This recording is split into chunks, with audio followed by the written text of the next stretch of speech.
And just moments away from the first pitch, Inside the Numbers brought to you by the Missouri Lottery. Jeremy Guthrie was very good this afternoon as he went 6 2/3 scoreless. Last Sunday in Boston resulted in his 15th straight start without a loss. He passed Rich Gale's 14-game stretch in 1980 for second in team history. Today he tied Paul Splittorff's club record. Split went undefeated over 16 starts between 77 and 78. Guthrie now 8-0 with an ERA of about 2.5 since last August the 8th. Time to start game 2, and here's the voice of the Royals again, Denny Matthews. Thanks, Steve. Again. And here we go with Brantley, Cabrera, and Swisher coming up against Will Smith. Michael Brantley locked out in game 1. He went 0 for 4. So we have a lefty-lefty matchup to start things. Brantley hitting .260 as we begin the game, and the first pitch from Will Smith is low. This, of course, is Will Smith's first start on the big league level this year, but his 17th major league start, and a strike, and the count is even.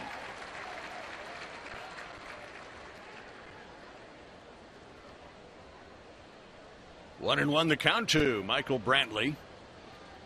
Outfield around to left, and he takes a pitch inside.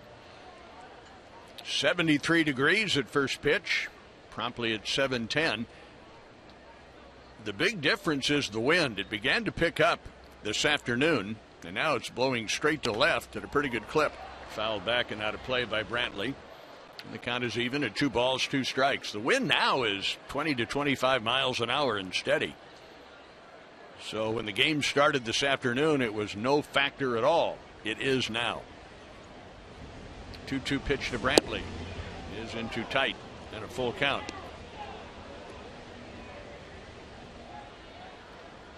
Will Smith facing the Cleveland Indians for the 4th time. Pitched against them 3 times last year. 3-2 pitch. Bouncing ball through the middle, and that's a hit for Brantley. So Michael 0 for 4 in game 1. Now is at first. And up comes Asdrubal Cabrera.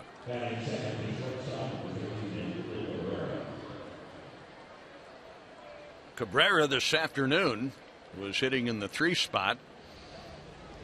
He had 2 singles, a double. He went 3 out of 4 in the afternoon game. He is still hitting under 200. His average is up to 194. He was hitting 162 at the start of the day. Brantley, pretty good speed, takes a lead, and Will Smith delivers a fastball up too high. Official time and temperature brought your way by the parking spot. We have airport parking covered. 1 ball, no strikes. Cabrera now up there right-handed. He's a switch hitter. Brantley, pretty good lead, held by Hosmer.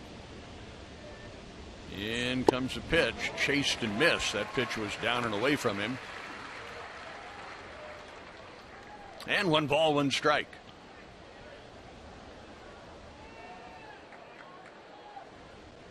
We're talking about Will Smith and his appearances against Cleveland last year.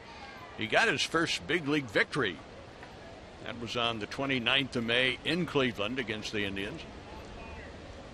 Quick throw to first, and that had Brantley scrambling back head first. Smith just very quickly broke contact with the rubber and then snapped the throw off the hip over to first base. We'll beat the Indians again here at Kauffman Stadium on the 22nd of September. Curveball drops in there, and the count 1-2. Then 6 days later at Cleveland, he lost to the Indians. So in his career against the Tribe, Will Smith 2 wins and a loss. 1-2 on Cabrera. See if he tries to go the other way. A lot of room between first and second. And Brantley a lead, not running. Strike on the outside corner. So Cabrera caught looking. 1 down, and up comes Nick Swisher. Swisher hit in the cleanup spot in the afternoon game. Now he's been bumped up like Cabrera. Now he's hitting third. Reynolds from 5 to 4. So Terry Francona, the Cleveland manager, just in a lot of cases just bumping his hitters up. They are really scuffling offensively. Striking out a lot. Struck out 10 times in the first game. Swisher, switch hitter, throw to first, no damage.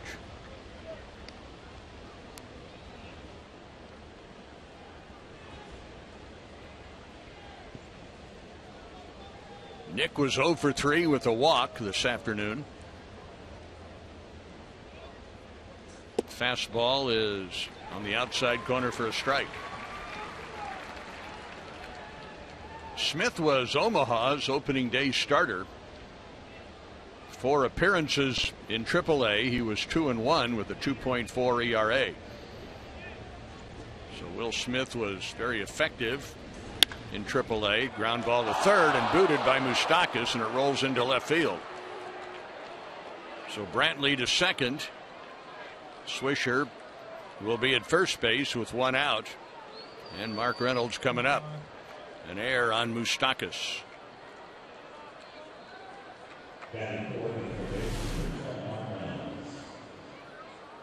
So a double play ball if Moustakas comes up with it.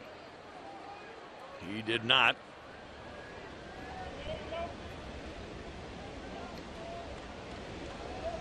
So Brantley's at second. Swisher is at first. Mark Reynolds was 0 for 3. Did roll into a double play in game 1. Pickoff play at second. Brantley back. Getz taking the throw.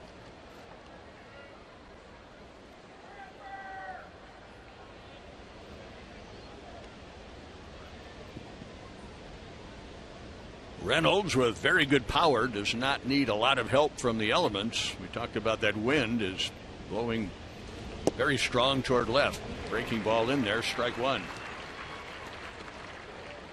So Reynolds not only a candidate to strike out, and as we've been telling you throughout the series, he does that a lot. He's also capable of grounding into double plays. That's what the Royals are looking for right here. And the 0-1 pitch from Will Smith is low and outside.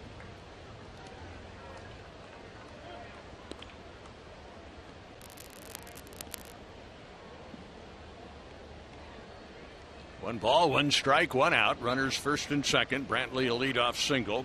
Swisher then reaching on the air by Mike Moustakas. In comes the pitch. And a strike right in there. 1 ball, 2 strikes.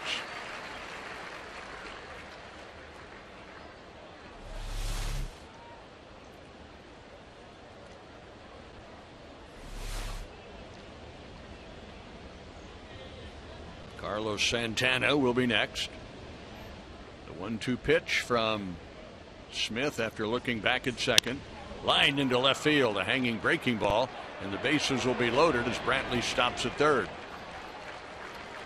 So Will Smith hung a breaking ball up in the eyes of Reynolds, and in a sense that's a good thing, because a hanging breaking ball with that wind blowing to left and the kind of power that Reynolds has, I think Will Smith should feel fortunate that the bases are loaded and the Indians still haven't scored.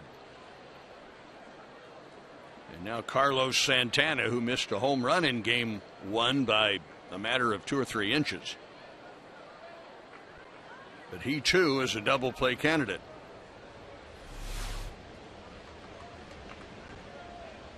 Carlos ended up with a 2-base hit on his near miss home run.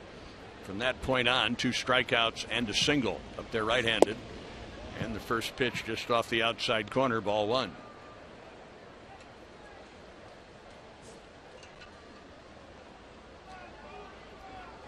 Sometimes the key point in a game is in the very first inning. Here comes the 1-0 pitch. Off speed and down, ball 2, 2-0. By that I mean the way the Indians are going offensively. And Steve, if they come up empty here, that would be a huge setback for them emotionally, I'm sure. If they break through and get a run or two, and then that eases the pressure a little bit. So this may be, you say, well, it's the top of the first. This couldn't be the game, but it could be. You never know about things like that. And the Royals gave them a golden opportunity to keep the inning going. Now 2-0 to a dangerous hitter, Santana. He chops it foul right at home plate, making the count 2-1. Yeah, when a team is down, you want to keep them there. And then they can leave town and it doesn't matter. Right. These two teams will play again tomorrow night. And that will wrap up the series, and then Tampa Bay will come calling on Tuesday. 2-1 to Carlos Santana. Bases loaded, one away. Fouled off. Decent swing, but now the count 2 balls, 2 strikes.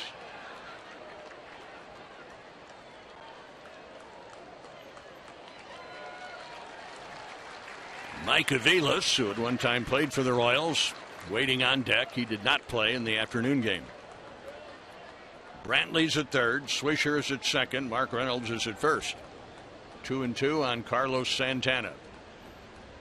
And in comes the pitch. He started to go, and did he check? He did. Ball 3. And a full count of 3-2.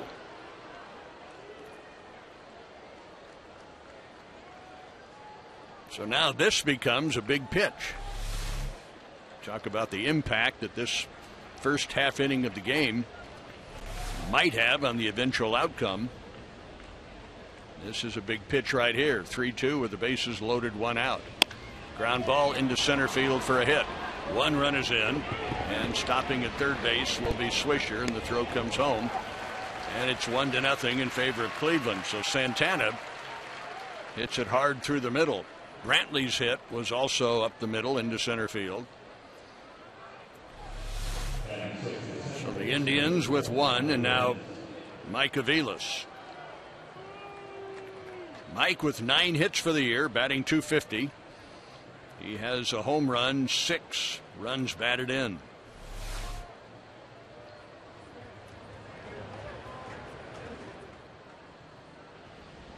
We have said it so often, it's not necessarily the double plays that you get, it's the double plays that you should get that you don't, that come back to bite you at times, and that's what's befallen the Royals here in the first inning.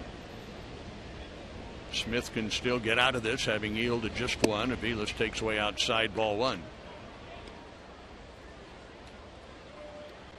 When Moose made the error on Wednesday night on what I think he thought was a double play off the bat and got by him, that led to 4 unearned runs in that inning. Aviles looks at a strike, and that evens the count at 1-1. Aviles acquired from Toronto on November the 3rd.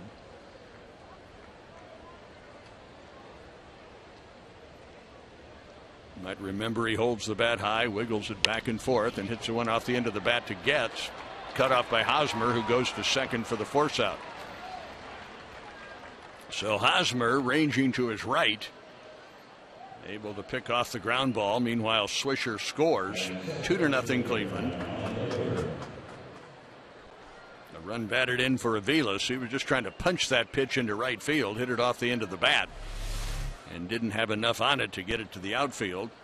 Hosmer turns it into a 3-6 force out. That brings up Ryan Rayburn. Runners now first and third, 2 away.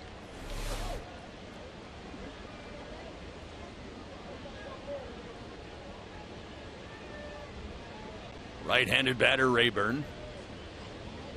Smith a check of the runner at first, and brings it in, and left a breaking ball up.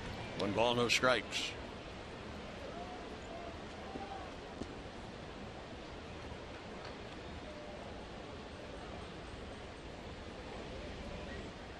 Three singles in the inning. 1-0 on right-handed hitting Rayburn. Breaking ball down and in. 2 balls, no strikes. Ryan Rayburn, 1 out of 4 in game 1, a single and 3 strikeouts.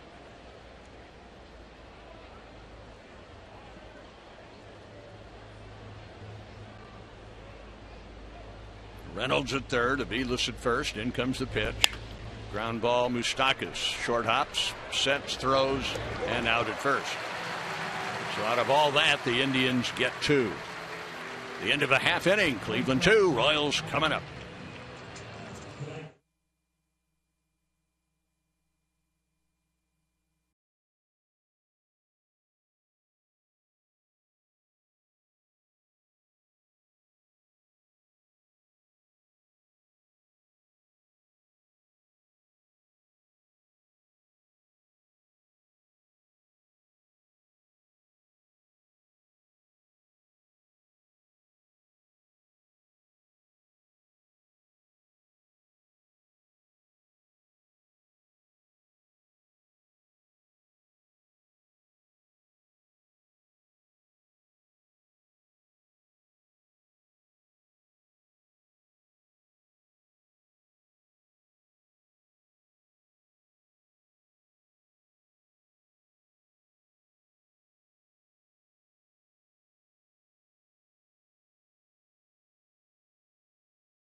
"27-year-old Corey Kluber has been handed a 2-0 lead.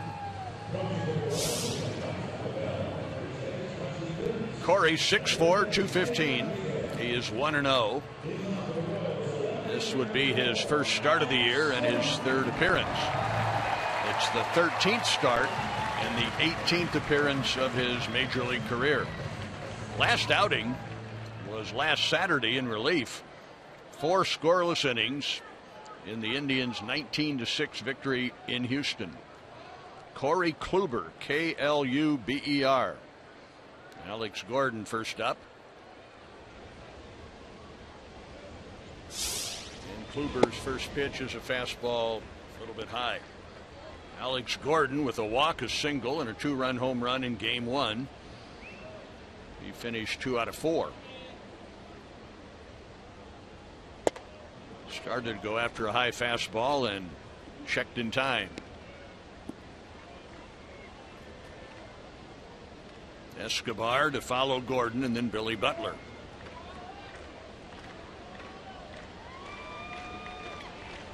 Kluber 2-0 pitch. Hit high in the air up along the left field line. Brantley to his right, now waiting for it to make the catch. So Alex out on a fly ball to left. Now Escobar. Escobar, a solo home run in the first game. He also drove in a run by grounding into a force out. The home run was his only hit. He was 1 out of 5.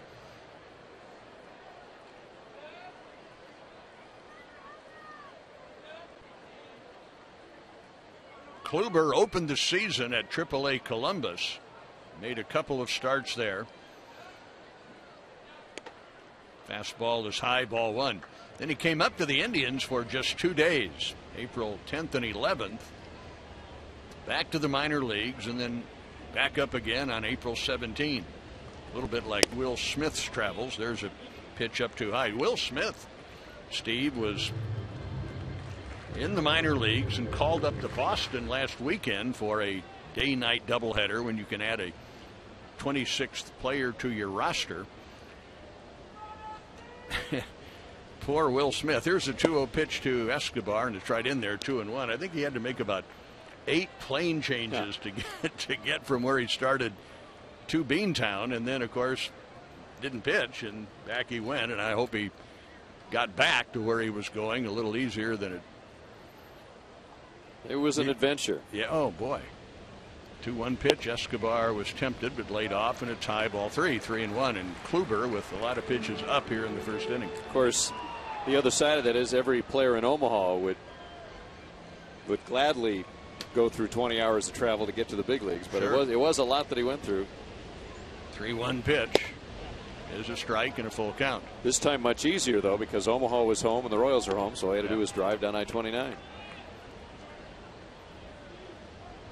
And he gets to pitch, which he yes, didn't after all which he his didn't. travels. Yeah, because of all the off days, the Royals didn't need an extra starter, even with a doubleheader. There's a ground ball into left field for a hit. So Escobar singles to left, 1 on, 1 out for Billy Butler.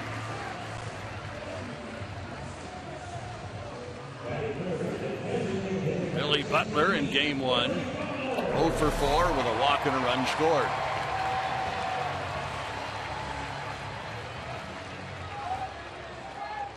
When Kluber pitched 4 innings at Minute Maid Park in Houston last weekend, he surrendered just 2 hits in 4 innings, didn't walk anybody, struck out 4. And he was awarded the victory because Scott Kazmir, who made the start, did not go the required 5 innings. And this pitch is high. Everything is up from Corey Kluber. Now he throws hard. Gomes, the catcher, going to go out and talk to Corey Kluber and ask him to lower his sights a little bit.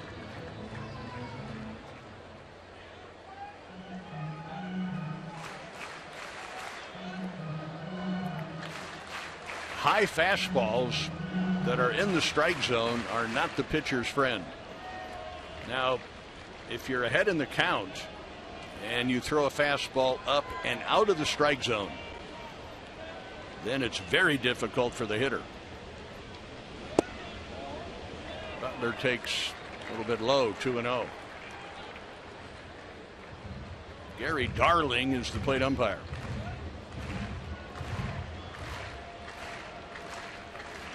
Two to nothing Indians, bottom of the first. Escobar at first draws a throw. Kluber has made just 1 prior appearance against the Royals. That was a no decision here at Kauffman Stadium in August of last year.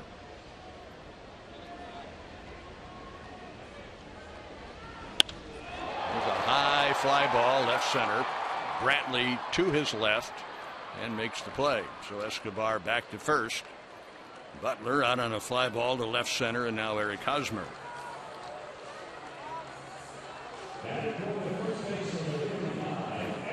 Eric Hosmer, an RBI single, 1 out of 5 in game 1.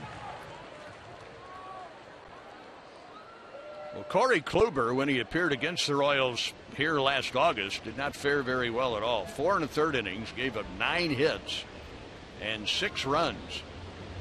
And all of those runs came in the first inning. Kluber got clobbered. Ground ball sharply hit, surrounded by Aviles at second and over to first in time. Hosmer hit it right on the button, but right at Aviles. 1 hit, 1 left, and after 1, 2-0 Cleveland.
Second inning, it is 2-0 in favor of Cleveland. Jan Gomes, their backup catcher, leads off. Will Smith's first pitch is right in there. Gomes is 25. Born in Brazil. Went to high school in Miami. Breaking ball, well thrown for a strike, and it's 0-2. Gomes, in college, played at Tennessee 2 years with the Vols. He's been playing professionally since 2009. Jan Gomes chases a curveball, which was not a strike. It was low and inside, but he swings over the top and down he goes. So Will Smith makes quick work of Gomes and now deals with Drew Stubbs.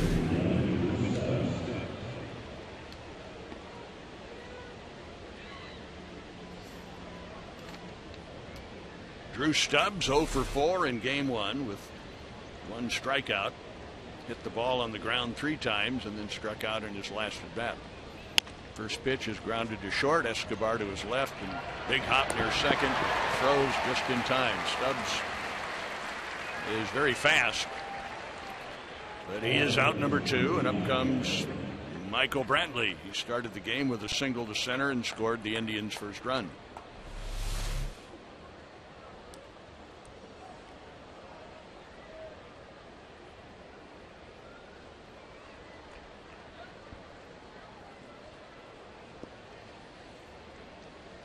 So Michael Brantley sets himself at the plate. Will Smith ready to go to work, and his first pitch to Brantley is a little bit low. 92 miles an hour on Will Smith's fastball. And Roadrunner Ultimate Internet Speed Pitch brought to you by Time Warner Cable. Get download speeds up to 50 megabits per second. A little bit outside. 2 balls, no strikes. 2 runs, 3 hits Cleveland. No runs, 1 hit for the Royals.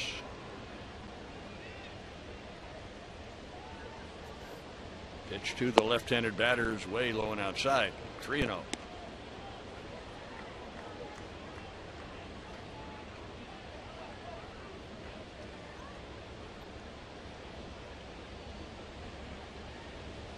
Signal given, the 3-0 pitch. He swings 3-0 and pops it up. And Moustakis in the third base coach's box makes the play. So Brantley swings 3-0 and fouls out. And it's a quick 1-2-3. We go to the bottom of the second. Cleveland 2, Royals nothing.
Off we go into the bottom of the second inning. Kane, Moustakas, Francoeur coming up against Corey Kluber. Lorenzo Kane did not play in the afternoon game. He did play last night. He went 0 for 4. But he came off that road trip a red hot hitter. He went 12 for 25 on that road trip. That's a .480 batting average. Scored 6 times. Drove in 4. Lorenzo had a great trip. He takes strike 1. So Kane now hitting .338, 23 hits, a home run and 10 driven in. Kluber right on target with his first pitch. Now brings it in. Jammed him and he rolled it foul back at the plate. No balls, 2 strikes.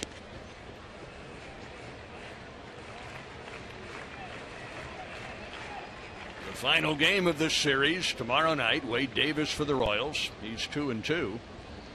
Ubaldo Jimenez for the Indians. He's 0-2. And the pitch is high and inside. 1 ball, 2 strikes. Jimenez earned run average is quite pudgy. I've never heard an ERA described that way. Well, it's over 10. How would you describe it? That's pretty pudgy. 1-2 pitch. Again under the chin. Well, we told you in inning number 1, Kluber has been up with almost every pitch and not exactly right on target. He throws hard. 92 to 96 in that range. Lorenzo Kane right now is good and loose and a little agitated. Yep, that was an agitated swing. Boy, oh boy. Boy, he took a murderous rip. I mean, that's a cut that says, I don't appreciate the fact that you buzzed me twice. And I would love to hit a bullet back through the middle. Kluber brings it in. And a ground ball to third. He got in on the hands, did Kluber, and the throw from Reynolds to Swisher retires Lorenzo Kane. That brings up Moustakas. Mike Moustakas was really the catalyst for the Royals in game 1 by basically just standing at home plate. With 2 out, bases empty, in inning number 2 facing Masterson, he walked on 4 pitches. That led to a 2-run Royals second inning. Moose hammers one into the alley in left center field. Brantley on the run, but he won't get there. And Moustakas on his way to second base with a double.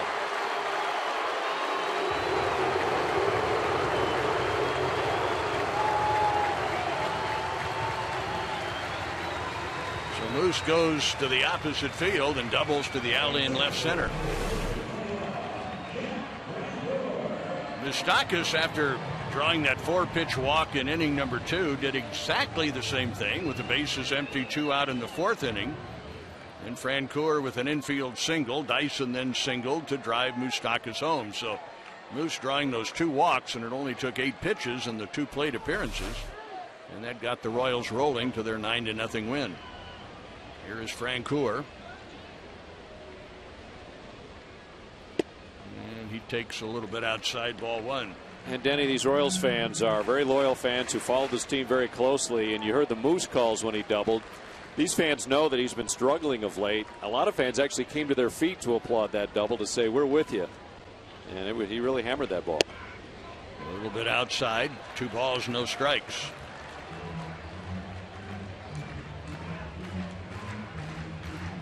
Justin Masterson, who pitched for the Indians this afternoon, really fought his control. And Kluber is doing the same thing. You would expect it a little bit from Kluber, but not so much from Masterson. Now 2-0. Wind blowing to left. Look back at second. In comes the pitch. Big swing, but he missed. And it's 2-1 on Jeff Francoeur. 2 out of 4 with a couple of strikeouts for Francoeur in game 1.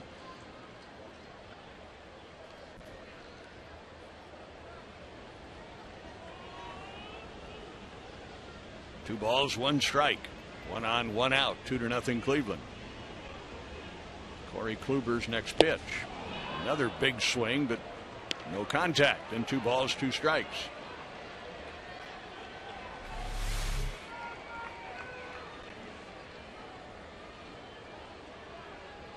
Kluber basically fastball. He'll cut his fastball. He'll throw a slider. And he's basically just going to challenge. Now the 2-2 pitch. There's a breaking ball hit off the end of the bat to shortstop. Cabrera fields and throws on to Swisher as Moustakas takes third.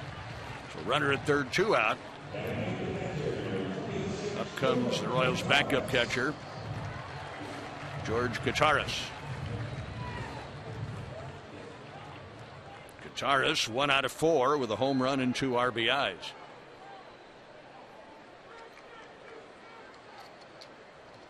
This is only the second game that Salvador Perez has not started.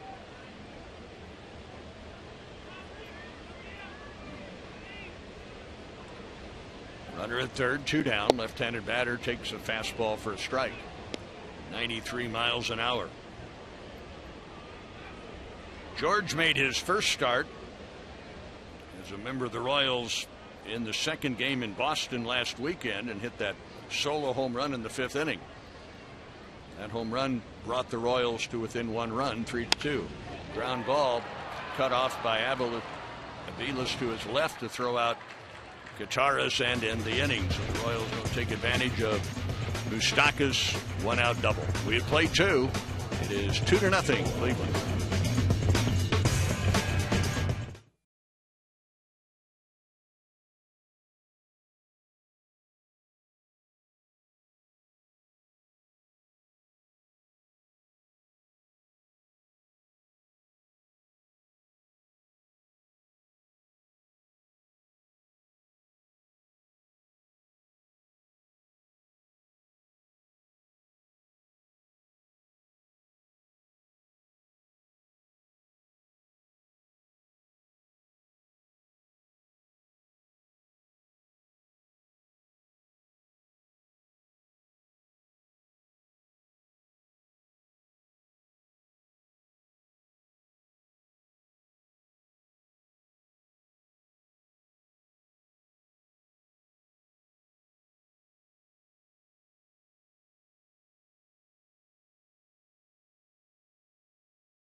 As Drupal Cabrera struck out looking his first time.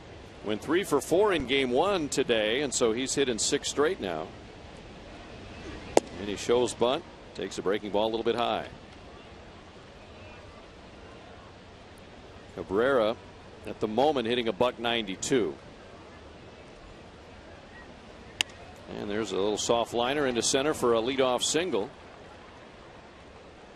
And he's on here in the 3rd inning.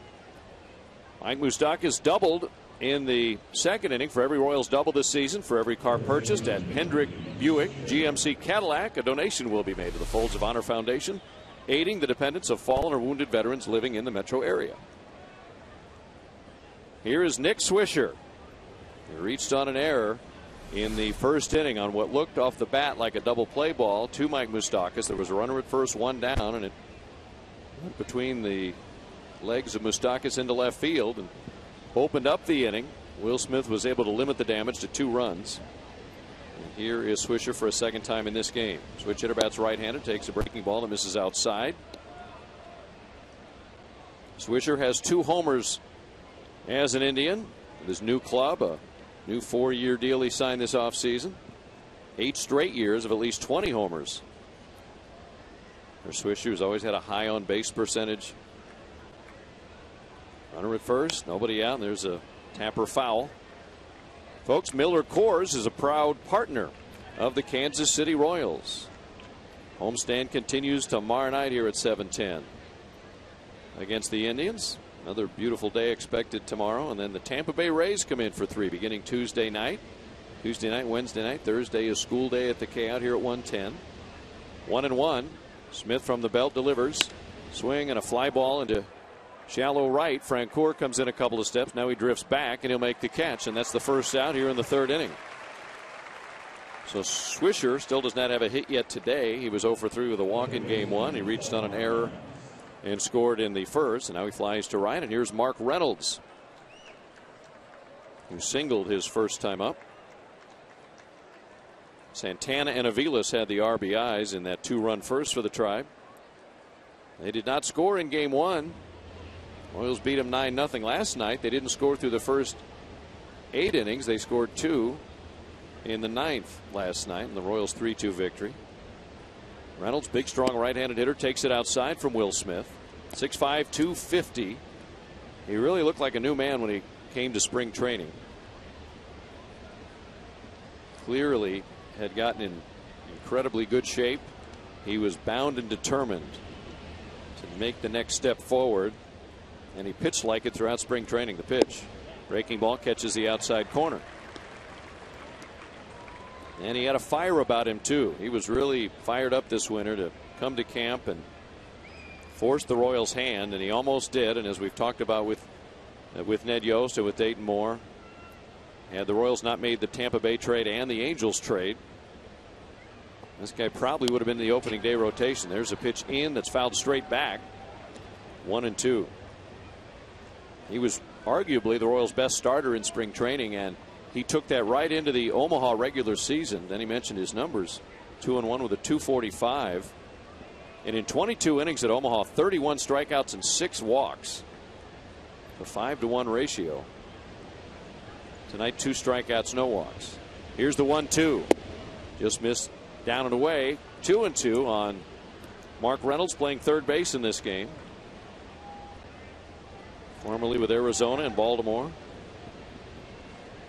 He has struck out 20 times this season.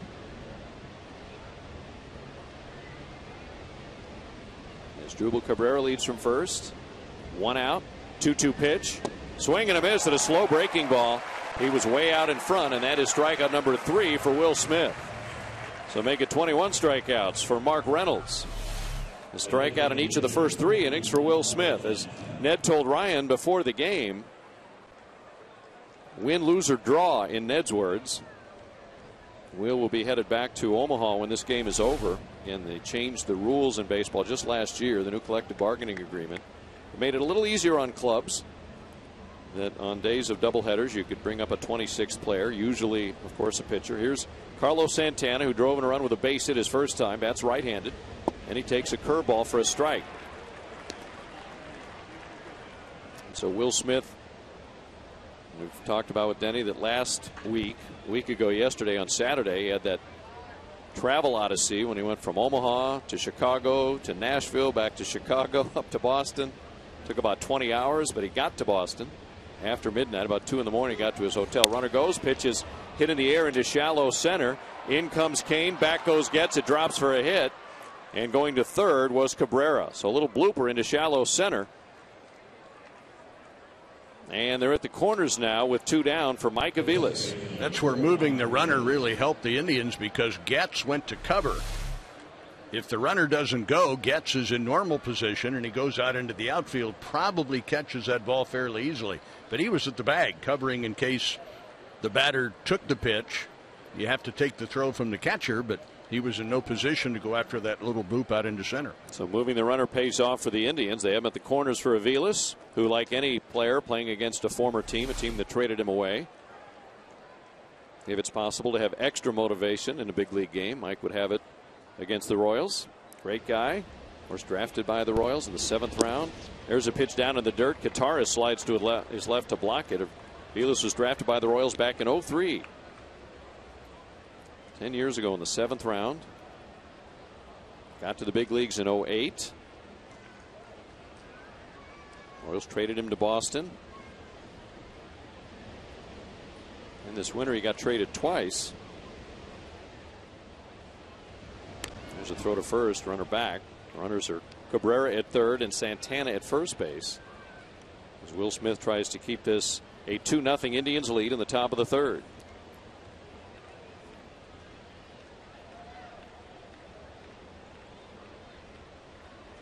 Will Smith about to throw his 50th pitch. It's a fastball that's in.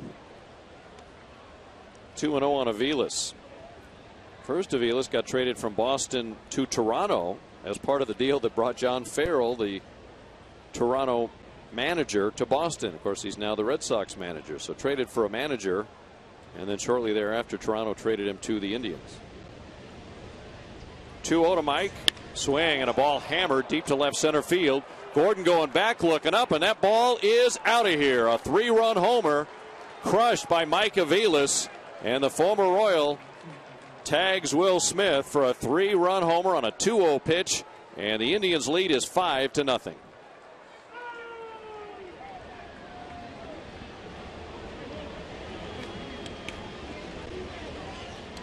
And now a little thing, Steve, like moving the runner really changed the inning.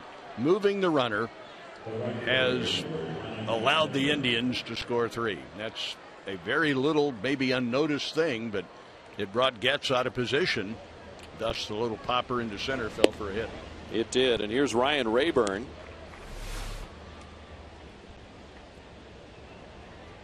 Grounded to third his first time. He looks at a strike from Will Smith. The lefty deals, and he comes inside with a fastball. Ball 1. 1-1 the count on right-handed hitting Ryan Rayburn. So Aviles comes up with 2 outs, 2 on, and hammers his second homer of the year. There's a breaking ball in the outside corner. So the Indians now lead 5-0.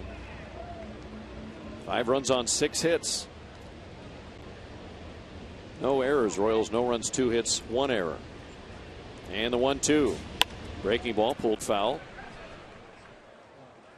412 feet, the estimate on that home run by Aviles.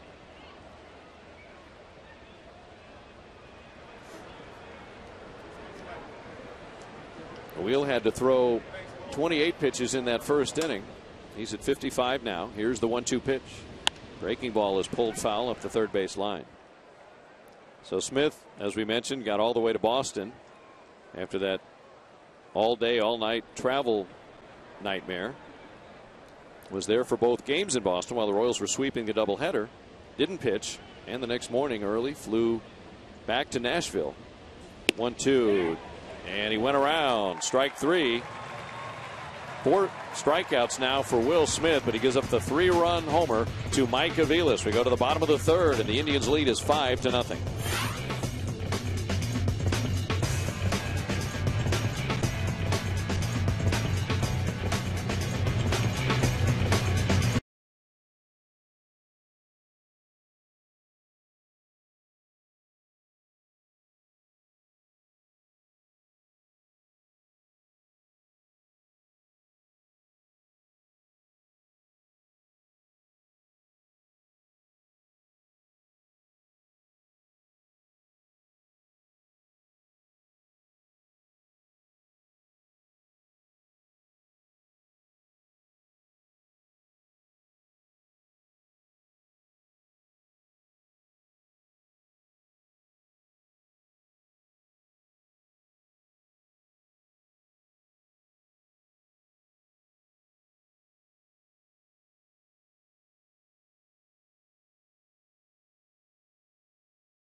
Chris Getz will lead off the third inning for the Royals, who are now down 5-0. Haven't had many days like this season. Of course, the Royals fell behind in Philadelphia a couple of weeks back, 4-0 in the first, and came back to win the game. Down 5-0 now in the third. And Getz, hitting .233, 1 homer, 6 driven in, stands in to face right-hander Corey Kluber.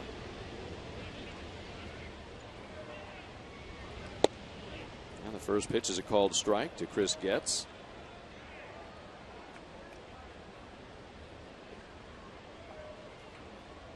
One for 3 with 2 runs scored in game 1. There's a popper into shallow left. The shortstop Cabrera goes back, and he'll make the catch, and Getz is retired. Let's pause for station identification. This is the Kansas City Royals Radio Network.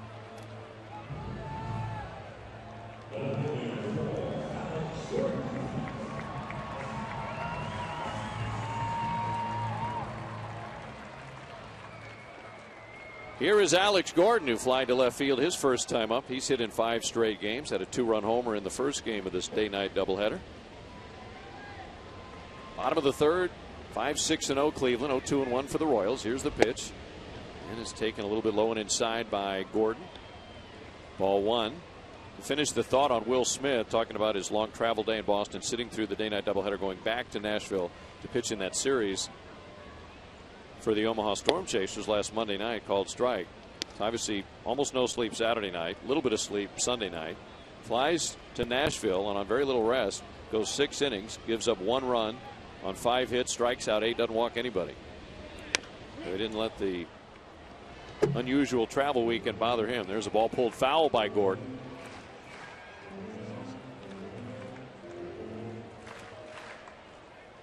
That's right. Don reminds me he went to Detroit with us after the Boston series. So in about 36 hours, here's the 1-2. Ball pulled foul again by Gordon. Omaha, Chicago, Nashville, Chicago, Boston, Detroit, then back to Nashville. You have to pay taxes in all those places? Probably. He was a major league player for a day. 1-2, and the pitch to Gordon. It's high. 2-2. Bleed your colors by getting your Nike Royals authentic apparel at the Royals Team Shop today. Alcides Escobar on deck. 2-2 pitch. Swing and a miss. He struck him out. First strikeout of the night for Kluber. Pitch was up. And Gordon is 0 for 2 in this game. And Alcides Escobar, who singled in the first inning, singled to left. And that means now a 9-game hit streak. He homered in game 1 today. Pulled it down the left field line. Trying to get a 2-out rally started. Billy Butler on deck. Kluber, the righty, deals. And the pitch misses outside for a ball to the Royals shortstop.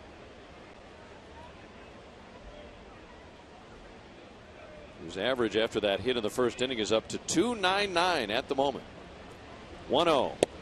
That one catches the outside corner. Slider from Corey Kluber. He throws a hard slider. 87, 88. Up to 90 miles an hour. Here's the 1-1. And a slower breaking ball is in there for a called strike.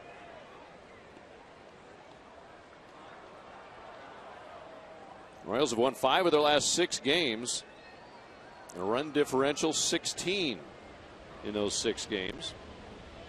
Here's the 1-2.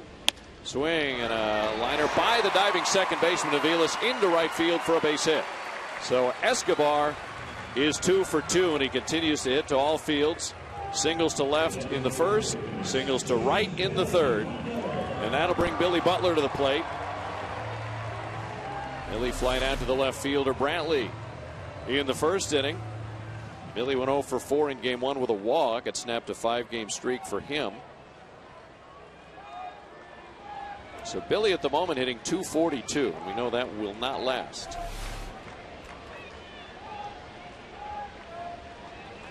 Kluber about to throw his 40th pitch. Escobar at first, 2 down. Here's the pitch to Billy. Swings and lines it the other way to right field. Rayburn going back. Rayburn is going to have to play it up against the wall. Escobar being held at third. Billy has a double. They're at second and third with 2 down. So Billy with an opposite field double. That's only his second double of the year. He's normally a doubles machine, so you know he's overdue to hit some. Only his 5th extra base hit of the year. 3 homers, now 2 doubles. And they're at second and third now for Hosmer, who's begun to pick it up offensively. Hosmer grounded to second to end the first inning in this game, but he hit it pretty hard to Aviles. Hosmer went 1 for 5 with an RBI base hit in the first game today.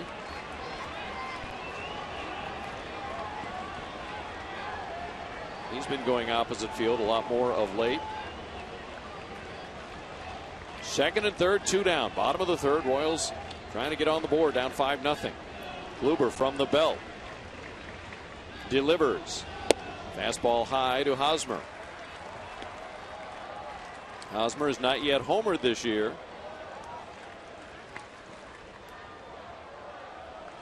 He has 3 doubles.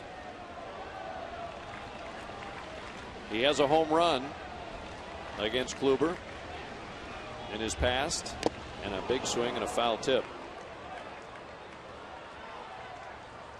Ball and a strike on the Royals' first baseman. On deck, Lorenzo Cain.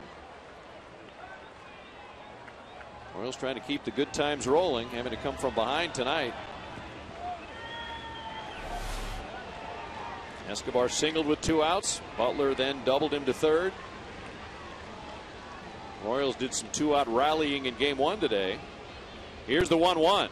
Swing and a liner down the right field line. It is foul. It hooked foul. And it's 1-2 on Hosmer. A little bit out in front. They are dead straight away in the outfield for Eric. They pull the infield a little bit around to the right on Eric. Average at the moment 2.62. And now 8 RBIs.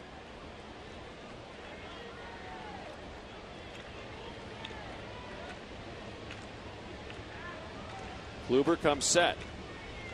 And the 1-2 pitch. Way inside with a fastball at 93. Moves Eric back off the plate, and it's 2-2. Pretty good crowd has turned out on this Sunday evening. The first ever day-night doubleheader in Kauffman Stadium history. Cleveland has done it many, many, many times.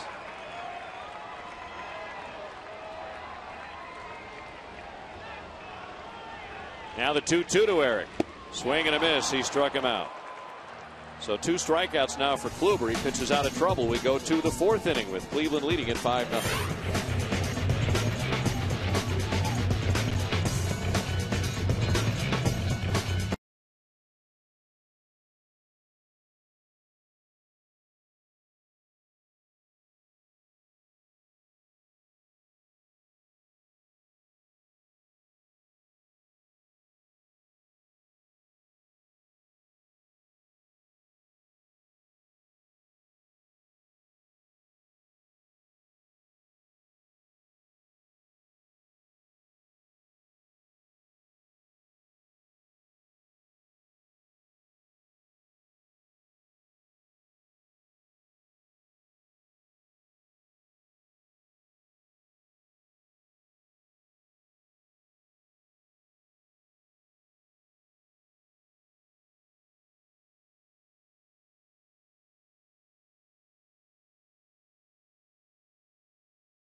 Will Smith goes back to work. He faces Cleveland catcher Yan Gomes.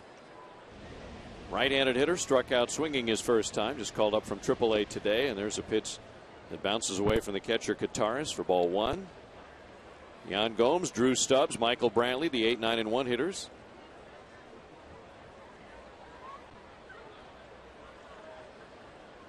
Here comes the 1-0 from Will, right over the top, and it's bounced foul up the third base line.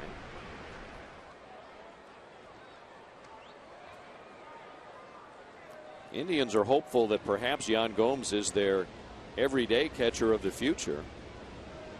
Santana, more of an offensive player who can catch. He's played first base for them some, and of course DH'd. There's a breaking ball that just misses outside from Will Smith, 23 years old, out of Noonan, Georgia.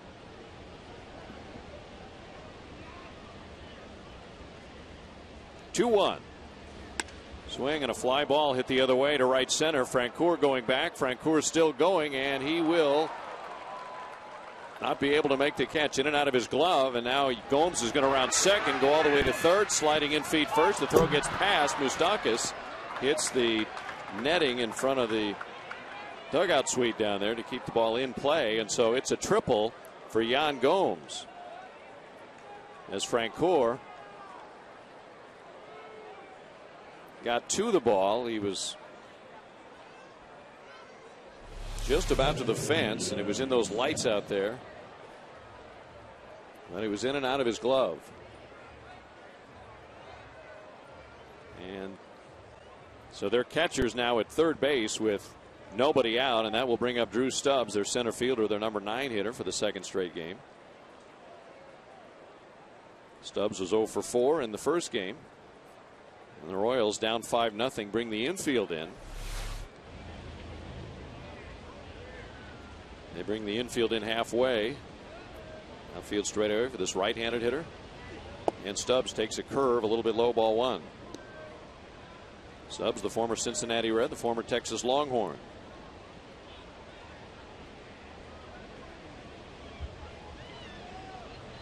"5-0 Cleveland here in the fourth inning. The pitch. Slow breaking ball catches the strike zone. 1-1. Will throws a curve and a slider, an occasional changeup. His fastball is anywhere from 90 to 93, maybe 94. 1-1. Breaking ball hit high in the air to center field. Kane going back. Tagging is Gomes. Kane makes the catch. Here comes Gomes to score the 6th Indians run. And Drew Stubbs has his 6th RBI of the year. 6-0 Cleveland here in the fourth inning. Sacrifice fly for Stubbs. 1 out. And the batter will be Michael Brantley, who singled and scored in the 2-run first inning. He's also popped out foul to Mike Moustakas. 1 out of 2 in this game. 0 for 4 in the first game, snapped a 5-game hit streak for Brantley. Left-handed batter. And the pitch from Smith. Breaking ball misses inside.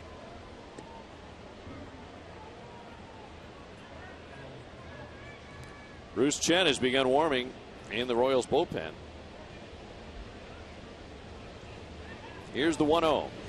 Fastball bounced back to the mound. Nice play by Smith to stab that one. Throw to first for the out. 2 outs here in the fourth inning. That'll bring up Cabrera. Be a champion of hope in your community when you buy Champion windows, siding, doors, or a patio room. Get up to $400 donated in your name to Royals charities. Call 888-4CHAMPION for details. So Bruce Chen loosening. The Royals have been on an incredible roll of their starters, giving them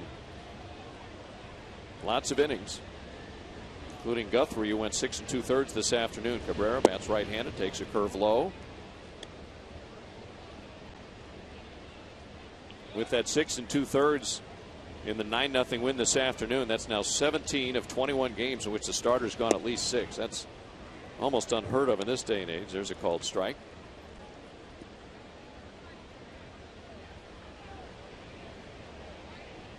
Cabrera's had a big day. 3 for 4 in game 1, 1 for 2 here tonight, and a breaking ball, swing and a miss.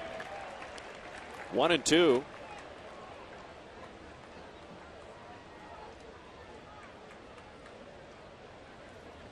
Cabrera batted third in game one. He's batting in the 2-hole here in this night game. Here's the 1-2. And he swings at it. It's a miss. And Tatar has dropped the third strike. He will tag the batter, and that takes care of the Indians. That is 5 strikeouts now for Smith, but the Indians add another tally. We go to the bottom of the 4th. Cleveland leads at 6-0.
So it's now 6-0 Cleveland as the Royals come up here in the bottom of the 4th inning.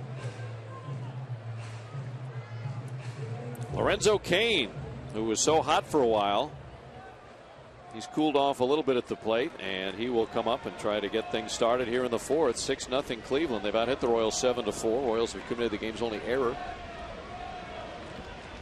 Cain is grounded to third. He did not play in game 1 today. Dyson did and had a very good day. Dyson played center. There's ball 1 low to Lorenzo Cain. Gerard got the Gatorade shower after the game. He had an RBI double, an RBI single, a stolen base. 2 for 4. Here's the 1-0 to Cain, and it's on the outside corner for a strike. Fastball from right-hander Corey Kluber. Born in Birmingham, Alabama, lives in Jacksonville, Florida. 6'4", 215. 27 out of Stetson University. Originally drafted by the Padres. Here's the 1-1. Swing and an opposite field fly ball. Moving over toward the line is Rayburn, and he will make the catch. And Cain is out number 1, so he's 0 for 2. Ed Yost has said several times that after last year's leg problems, groin injury, and the hip injury last year that really cost Cain half the season at the very least. And really, once he came back, he wasn't the same guy, as he really had to rehab all winter to get back to where he was. Want to kind of pace him a little bit early, especially this season. Here's Moose, and he takes the ball high. Our Capital Federal Royals trivia question tonight on the pregame show was: Willie Wilson holds 4 of the top 5 seasons for stolen bases by a Royal. Who owns the other? Here's the 1-0. Fastball high at 93. 2-0 on Moose. Barbara Beads from KC Mo knew it was Tom Goodwin who stole 66 back in 1996. Barbara wins a $25 gift card from MLB.com, courtesy of Capital Federal. Also entered for a chance to win Royals tickets for 4. There's a called strike. And also she's won a chance to see on-field batting practice. Royals trivia presented by Capital Federal. True Blue for over 115 years. When we ask you the trivia question, pregame show, send us the answer to royalstrivia@royals.com. Give us your full name and hometown. Ball low, and it's 3-1 on Mike Moustakas.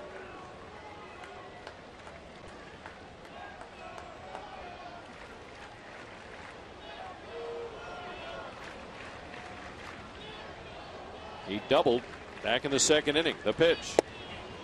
Fastball, belt tie, called a strike. 94 on the radar gun that time. 3-2 on Moose. 4-pitch walk in the second and the fourth. Wound up starting rallies. He came home to score both times, and he singled in the sixth, and then walked with the bases loaded in the seventh. So a very good game one, and there's a wave and a miss. And Moose down on strikes. So that is 3 strikeouts now for Corey Kluber, who has not walked a batter. And Jeff Francoeur will bat with 2 down. Francoeur grounded to shortstop his first time.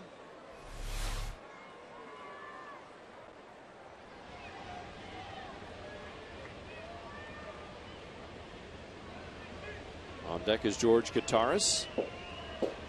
Here's the pitch to Jeff, and he'll chop it to the left side. Coming in the third baseman, playing the shortstop, do or die. He can't make the play, and Francoeur has an infield hit with 2 outs. Reynolds charged that ball and tried to play the short hop, but it got by him on a Baltimore chop to the left side. And Francoeur had a couple of hits in game one. Now has a hit tonight with 2 outs here in the 4th inning. Royals trying to get on the board. They're down 6-0. Royals now have 5 hits on the night. Here's Kataris, who was 1 for 5 as a Royal. Limited action early this season, of course. He'll swing and line it down the right field line. Francoeur is going to round second, go to third. Kataris is going to go to second. It's a double. They're at second and third with 2 down, and Kataris continues to contribute when given opportunities. So he hammers it down the right field line. Second and third, 2 down. Royals had second and third, 2 down in the 3rd inning, and Hosmer struck out. Let's see if Chris Getz can come through here. Getz popped to short his first time.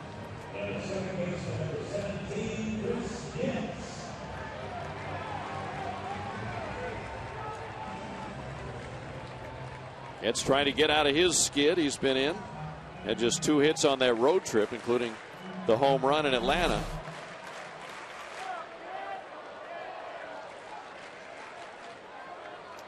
Chris does have 4 doubles this year and a triple. Facing the right-hander Corey Kluber. Second and third, 2 down. Kluber from the belt. Here's the pitch. In there, called strike.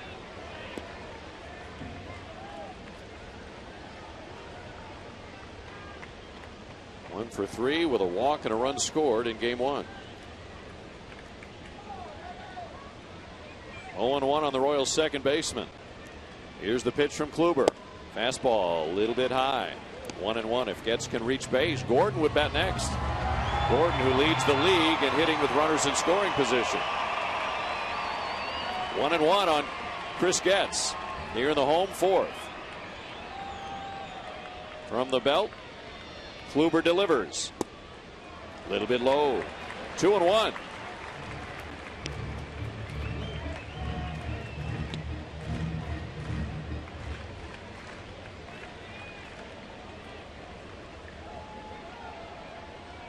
Cleveland with 2 in the first, 3 in the third, 1 in the fourth. We're in the bottom of the 4th. Francoeur at third base, Kataris at second. The pitch. Called strike right down the middle. 2-2 on the Royals' second baseman.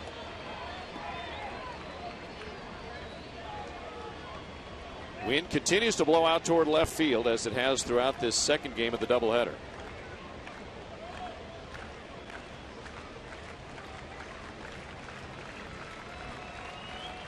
Now Kluber comes set, and the pitch to Getz. Swing and a little fly ball into shallow center. Coming into center fielder. Back goes the shortstop. It drops for a hit. And 2-run score. It dropped in between Stubbs and Cabrera. It's a bloop single that drives in 2 for Getz. And the Royals are on the board. It is 6-2. So Chris Getz drives in his 7th and 8th runs of the year. And the Royals are on the board. So Francoeur gets it started with the infield hit, then Kataris with a double, and there's the little bloop single. And so Getz is now on for Gordon. Gordon is 0 for 2 in this game. He's hit in 5 straight. In this game, Gordon has flied to left and struck out swinging. He does have a home run in the past against Kluber. And the pitch from Corey Kluber is off speed and high for a ball. Alex began the day 5th in the American League batting race. At the moment, his average .344. Both bullpens quiet at the moment. A 4-run game now, 6-2 Cleveland. Betts leads from first. Here's the 1-0. Swing and a ball hit high in the air to deep right center field. Stubbs going back. Stubbs has room. Just as he gets to the warning track, he puts it away. And that ends the rally, but the Royals have gotten a couple of them back. We go to the 5th inning. Cleveland leads it 6-2.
Swisher is 0 for 2 with a run scored.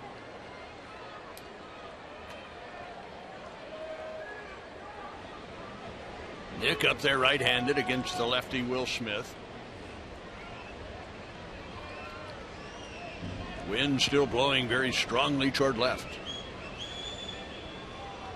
First pitch from Will Smith is a fastball that misses outside, ball 1.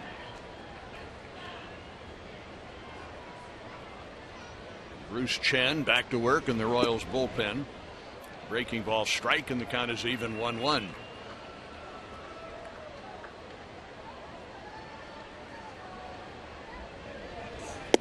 Now fastball buzzing inside, ball 2, 2-1.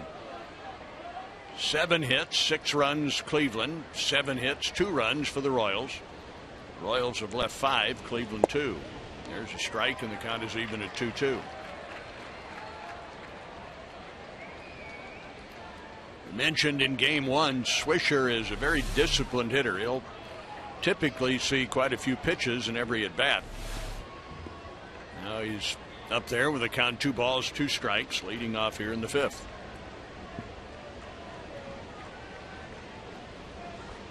Smith ready, brings in a breaking ball, and it's way inside, almost hit him in the foot.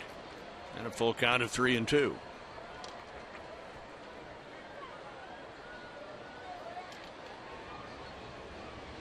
Tomorrow night, Wade Davis against Ubaldo Jimenez.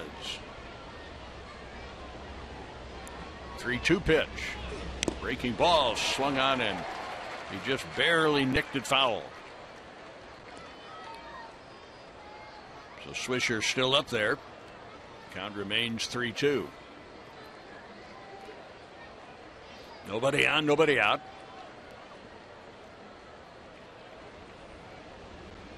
Smith's next pitch, fastball missed outside, ball 4, and I mean barely missed. So Swisher draws a walk. Out comes Ned Yost, and no doubt out comes Will Smith. The Royals, number 52, Bruce Chen. So it'll be Bruce Chen. This call to the bullpen brought to you by Tompkins Industries. Essential parts, immediate delivery, industrial standard. Visit them online at tompkinsind.com.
And back to Denny. All right, Steve, and it's Bruce Chen. Do you know how many times Bruce Chen has pitched in the last basically 3 weeks? Answer: once. Strike one to Mark Reynolds. He has worked once in the last 18 days. That was last Sunday in the first game of that day-night doubleheader at Fenway Park. Breaking ball swung on and missed in the count 0-2. Mark Reynolds has singled and he has struck out.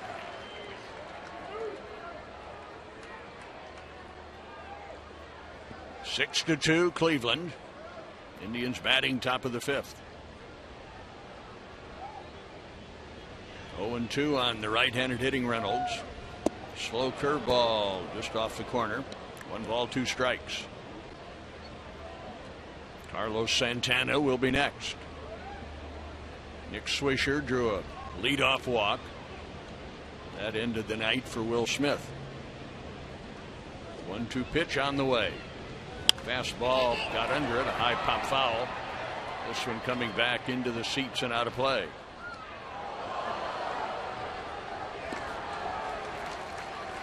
One ball, 2 strikes. Reynolds hitting in the cleanup spot in this game.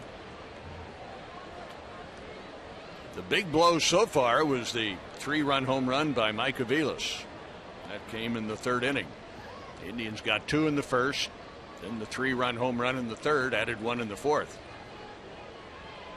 Chen's breaking ball is lifted to center.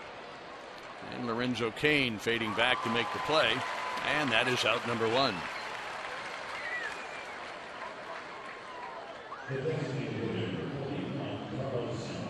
And now Santana with a couple of singles. He singled in a run in the 1st. He singled and scored a run in the 3rd. The Royals alumni batting practice will be held on Saturday, June the 5th here at the ballpark. Anyone 25 years or older can join the Royals alumni on the field. It'll start at 8 a.m. to noon. Throw to first, runner back, $300. You'll get breakfast, a t-shirt, shorts, along with an autographed baseball. And the alumni will participate in the BP. Call 816-504-4150. Be good to call that number tomorrow. There's a breaking ball right in there. No balls and a strike on Santana. Carlos, a switch hitter, up there right-handed. Chen looks at Swisher at first and pitches. And a little bit low and away with the fastball.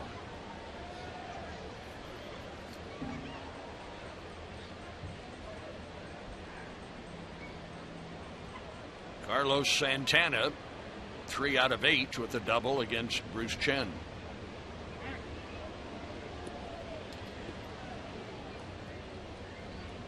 One ball, one strike on Santana.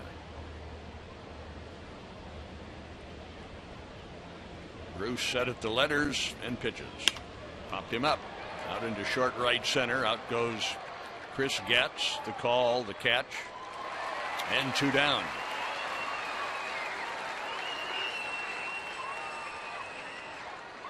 And now Aviles, who has driven in 4 runs. He drove in a run in the first inning, rolling into a force out. And then hit the 3-run home run in the third.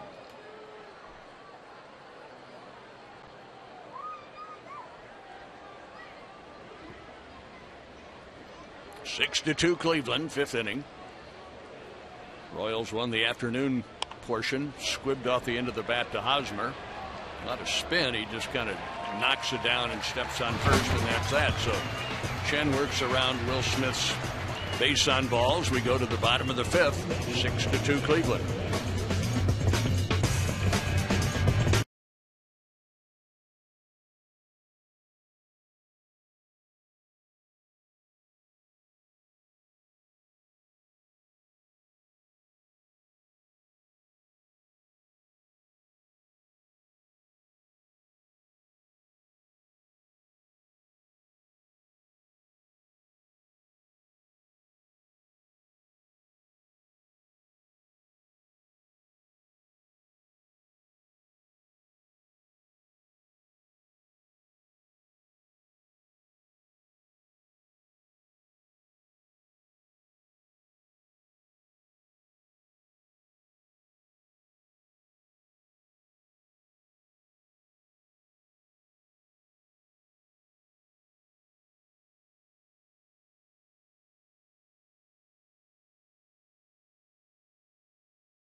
The 5th inning.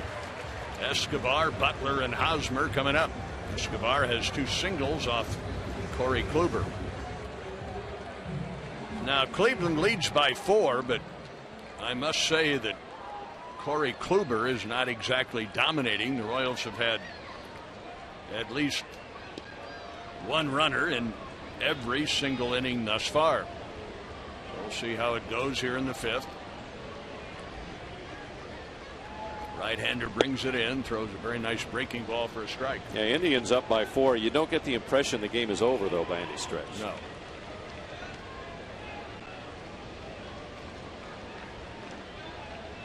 balls and a strike. And the pitch is outside. You're dealing, the Royals are, with a pretty fragile team right now in Cleveland. So the Royals would love to continue to take advantage of that over the last 2 games of the series.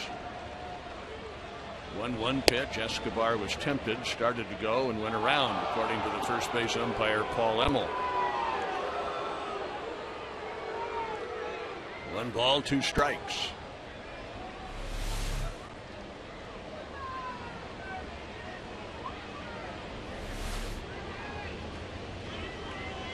Kluber getting the sign and pitches. Good swing there. Fastball up, fouled straight back. And 1 ball, 2 strikes.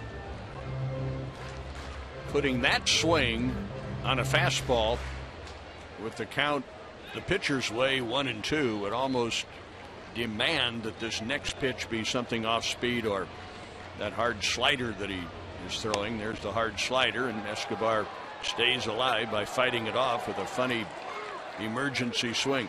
I'll tell you what, Escobar hits more foul balls certainly than anybody on the Royals team, and probably he would be in the top 5 in baseball. He has a knack for spoiling pitches, as he just did there. That was a pitcher's pitch. There's another breaking ball, and there's another foul ball. He's come a long way in a short period of time, hasn't he? Yeah, when he first came to the big leagues with Milwaukee, he was what you would call almost an automatic out. The same thing was said, and it was true, of Ozzie Smith when he came to the big leagues with San Diego. Yep. He could knock the bat, literally knock the bat out of his hand. This time Escobar skies one into center, and Stubbs moving up for it and makes the play. So Escobar retired for the first time, and up comes Butler, who has hit a fly ball to left, and he is doubled.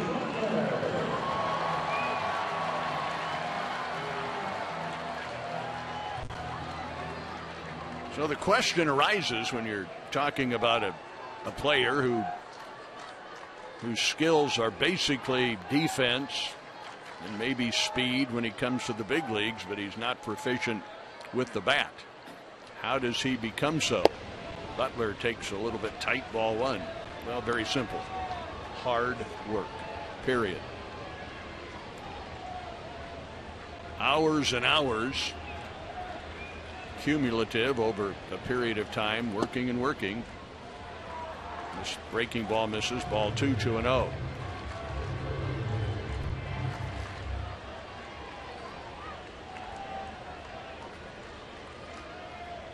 Hosmer will follow Butler. Kluber brings it in. Jammed is Butler. A little popper out into short center. Aviles, second baseman, going out a long way and makes a catch over his head one-handed for out number 2.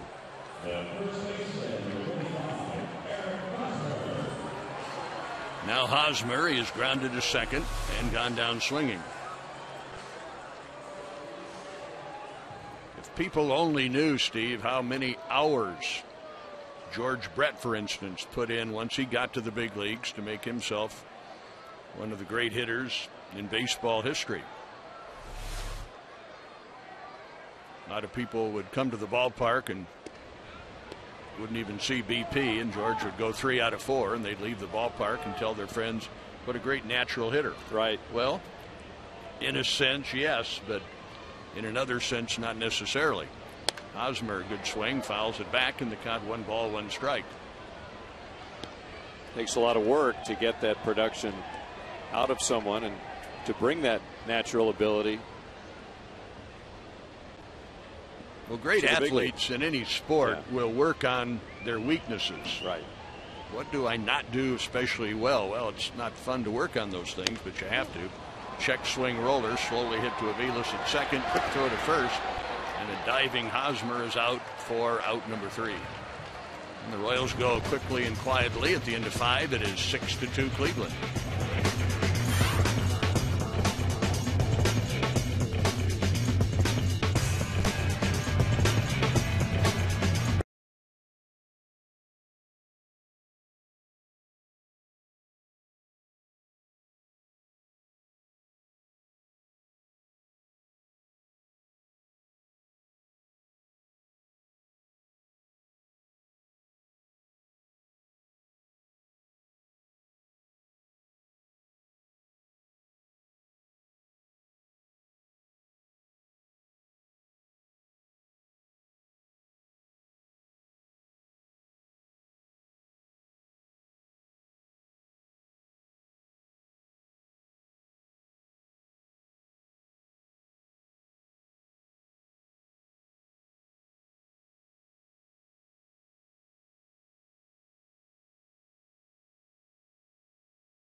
is 6-2 Cleveland, and back to Steve.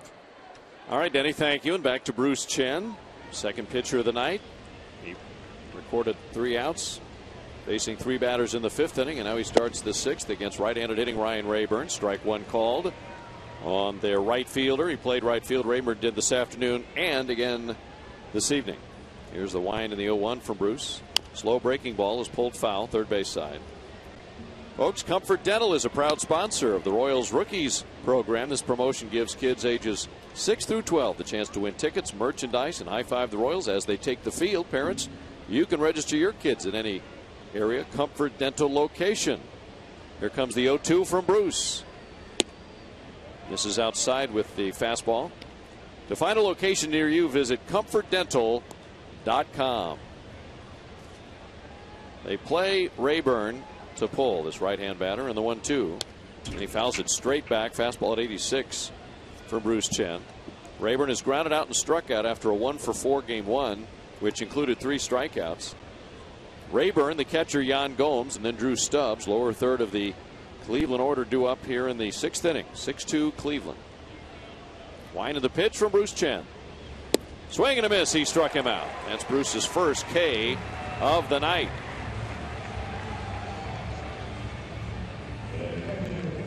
And that will bring up Jan Gomes, who tripled to right center and then scored in the 4th inning. That was their 6th run. They scored, the Indians did 2 in the 1st, 3 in the 3rd, and 1 in the 4th. Hits are even at 7 apiece, but Cleveland leads by 4. So Gomes has struck out and tripled. Called up from AAA Columbus today, and a big curveball drops in there for a strike.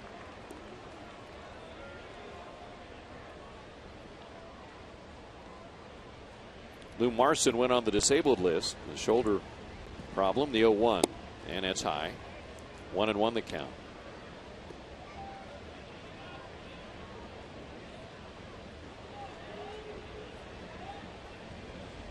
As Denny mentioned, Bruce hasn't pitched in a week. Here's the 1-1, and breaking ball's a called strike, and it's 1-2. But rust has not appeared to bother him coming out of that bullpen so far this year. He has pitched in relief many, many times in his career. He's obviously started a lot. Here's the 1-2. Swing and a foul back, and it's 1-2.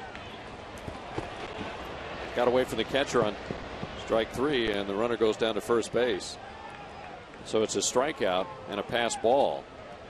So that was strike 3 and a pass ball. It gets by Kataris, and the runner is safe at first base, Gomes. So Kataris a little frustrated as Bruce gets his 2nd strikeout, but it's not an out as the runner's at first base.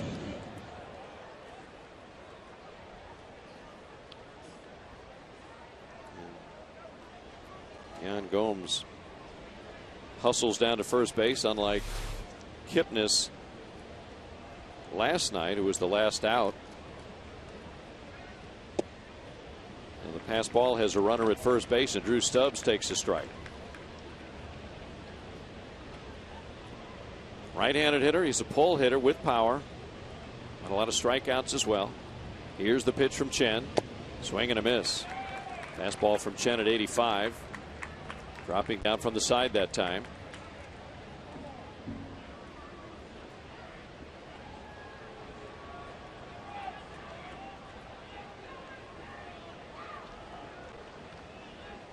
And the pitch. Swing and a miss. Drew Stubbs is strikeout victim number 3 for Bruce Chen. But there are only 2 outs in the inning because of the pass ball. And that'll bring Michael Brantley back to the plate. He has singled and scored. He's popped out foul. He's grounded out in this game after an 0-for-4 in game 1. Indians trying to add to a 4-run lead here in the top of the 6th inning. Gomes leads from first. Hosmer holds him. Breaking ball. He is a little bit low.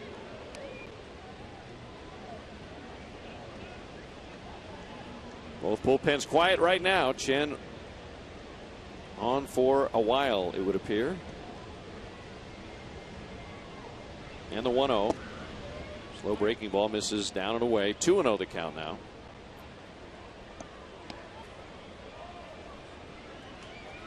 Chen began the year with 351 appearances, 203 starts, so about 150 relief appearances before the year began. 2-0, slow breaking ball called strike. 74-mile-an-hour curveball from Bruce.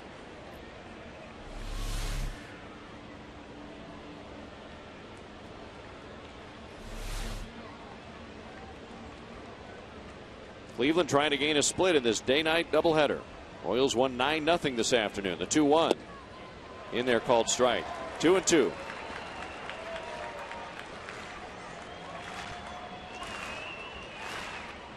Michael Brantley singled in the 2-run first inning.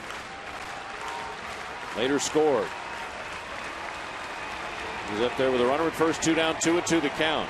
Chen comes set, and the 2-2. Swing and a foul back. Fastball at 85 from Bruce. Tomorrow night, the finale of this series. Wade Davis against Ubaldo Jimenez, 7-10. And Tampa Bay's here beginning Tuesday night for 3, and then the White Sox this weekend. This is game 3 of a 10-game homestand. 2-2. And it hit the batter. Breaking ball that didn't break.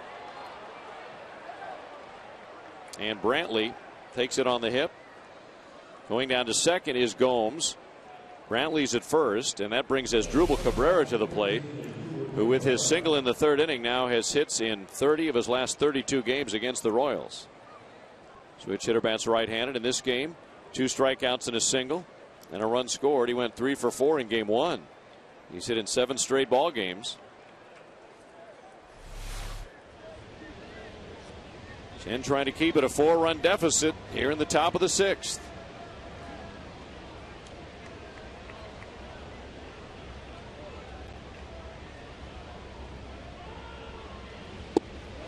And a breaking ball for a strike from Bruce. No 2 pitches are the same speed. No 2 pitches come from the same arm angle. He's effective because hitters are off balance. They have no idea what's coming and at what speed. The pitch, swing and a miss. Fastball that time at 86.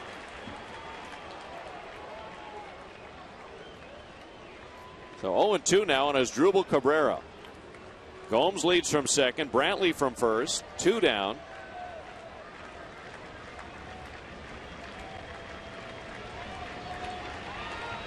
And a swing and a foul out of play. So he has struck out 3 in this inning, but he only has 2 outs right now. He's also hit a batter in this inning. Can he get 4 strikeouts in an inning?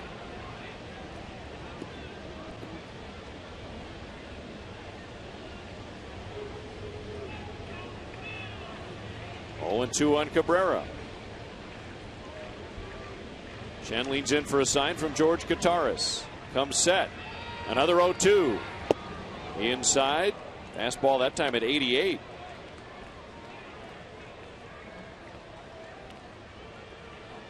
One ball, 2 strikes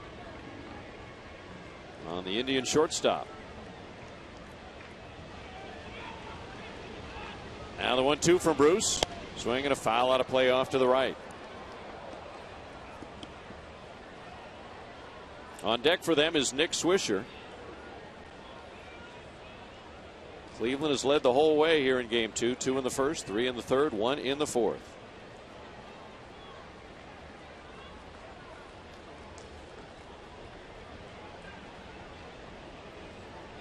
First and second, 2 down. A 1-2. Swing and a ball hit in the air into left center. Kane going over. Kane's there. Kane's got it, and that ends the inning. Nobody scores. 2 men left on base. Middle of the 6th. Indians lead at 6-2.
So 6-2. Royals come to the plate here in the bottom of the 6th inning. Lorenzo Cain to lead things off. Lorenzo 0 for 2 in this game with a ground out to third and a fly out to right. And a 12 for 25 road trip. And so far on the homestand is 0 for 6. Began the day at 338, ninth in the American League batting race.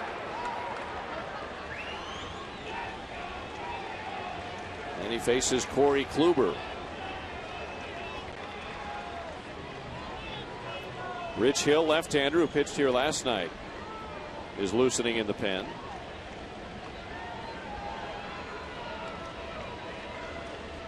Cain, Moustakas, Francoeur. And a strike on the inside corner from the 6'4" right-hander, Corey Kluber.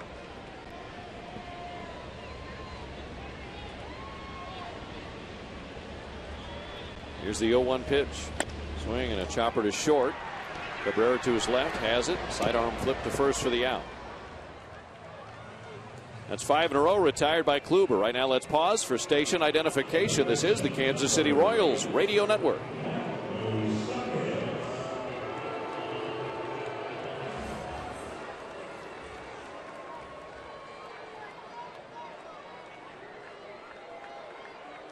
Moustakas stands in.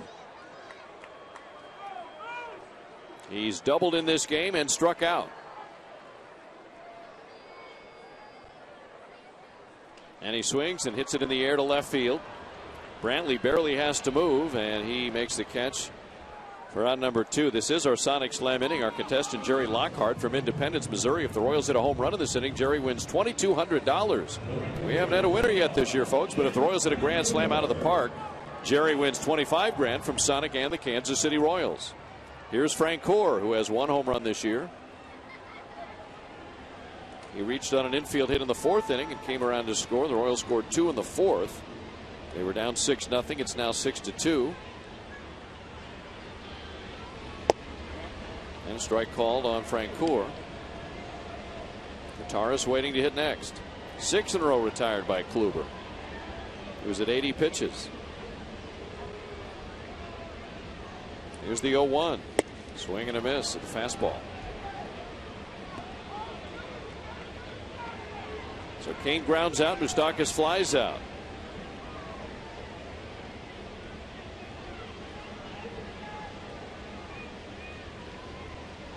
Here comes the 0-2 to Jeff. Swing and a miss. He struck him out with a slider. That is the 4th strikeout for Corey Kluber, and he has another 1-2-3 inning. We go to the 7th with Cleveland leading at 6-2.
Bruce Chen back to the mound. He faces Nick Swisher. Royals Radio Network 7th inning presented by Hollywood Casino at Kansas Speedway, where the stage is set and you've got the lead role. Swisher stands in. 0 for 2 with a walk in this game. He did reach on an error in the 2-run first inning. And the pitch is high from Bruce Chen, on for his 3rd inning of relief. He's not allowed a hit in his first 2 innings of work. No runs. The 1-0. Swing and a popper. Down the right side, Hosmer into foul territory, in and out of his glove, and it drops. It's a foul ball. Looked like a playable ball. It's going to be an error on Hosmer. Ball was down the right field line, and Hosmer in foul territory. Looked like he was there, but just popped out of his glove. That's why it's an easier play for the second baseman, just because of the angle. That ball is up over his head and working its way back toward fair territory. Second baseman can run right into it. Much tougher play from first. So 1-1 on Swisher as he stays alive at the plate. He gets new life right now. Here comes the pitch. Swing and an opposite field shot into right center. That's going to drop in for a base hit. So Swisher gets new life and takes advantage of it with a base hit the other way. His first hit in either game today. So he's on now for Mark Reynolds as Bruce Chen allows his first hit.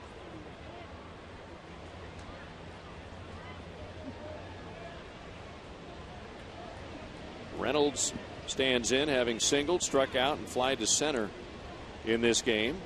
Cleveland leads at 6-2.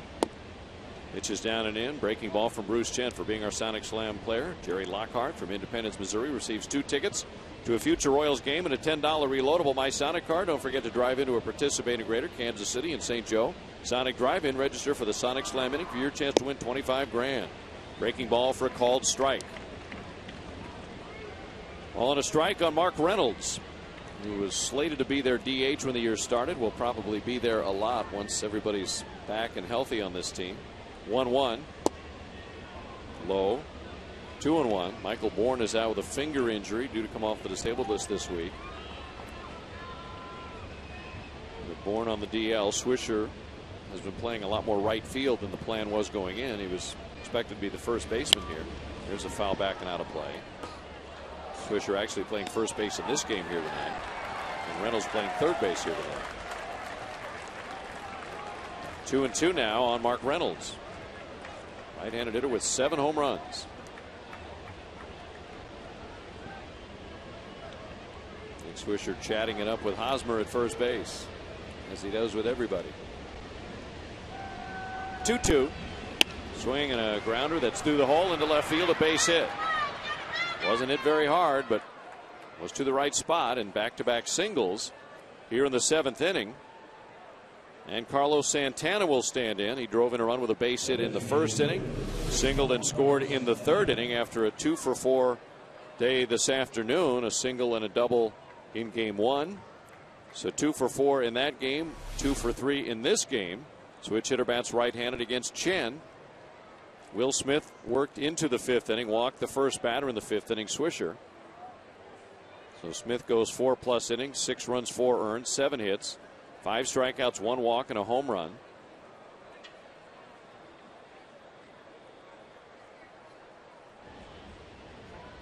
Santana has 4 home runs. All of them have been on the road.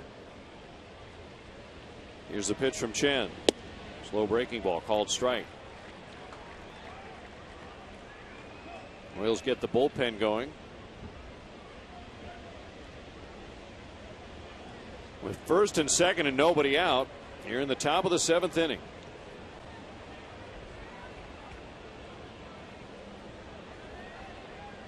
Swisher at second, Reynolds at first. The 0-1. That's up high.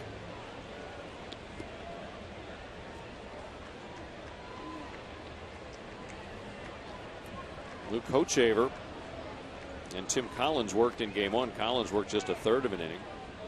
Just threw a couple of pitches. Hochevar worked 2 innings. The bullpen in good shape. There's a foul straight back. 1-2. J.C. Gutierrez, who's had limited opportunities to pitch in this young season. He's warming up, the right-hander down in the Royals pen.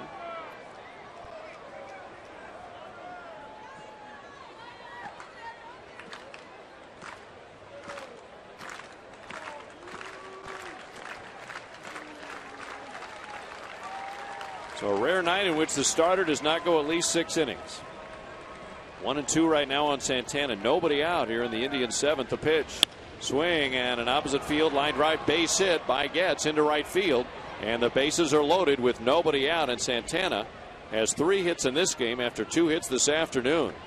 They're loaded for a guy who's already haunted his old team tonight with a 3-run homer back in the 3rd inning, Mike Aviles, his 2nd homer of the year. Dave Island, the Royals pitching coach, out for a quick pep talk with Bruce Chen as the Royals try to keep this a 4-run game.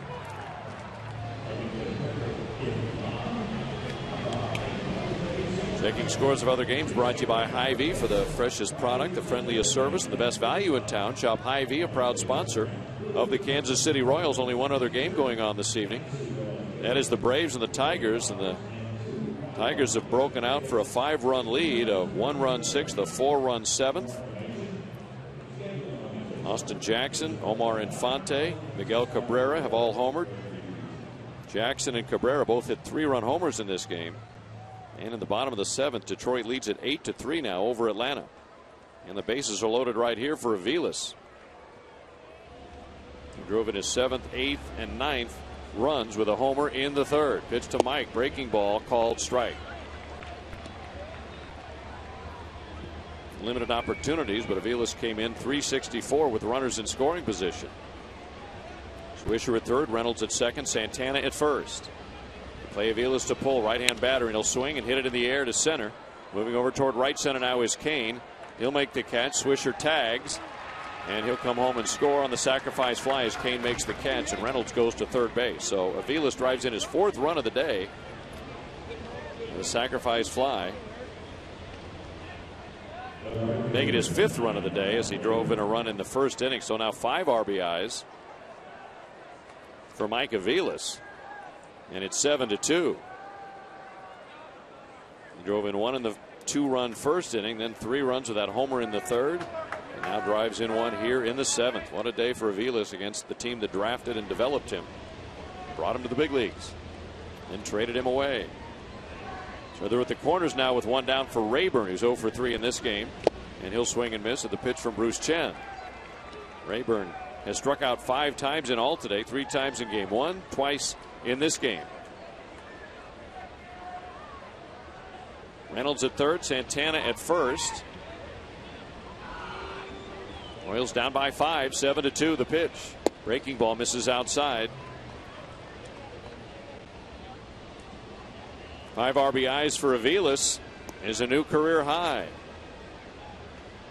Mike playing second base tonight in game 2 of this day-night doubleheader. Royals won this afternoon 9-0. They trail tonight 7-2, and a big curveball misses outside, and it's 2-1.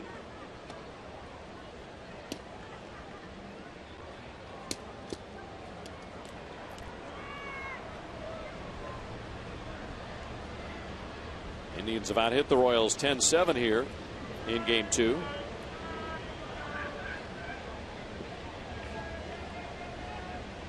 Here's the 2-1 to Rayburn, down in the dirt, blocked by Kataris. 3-1.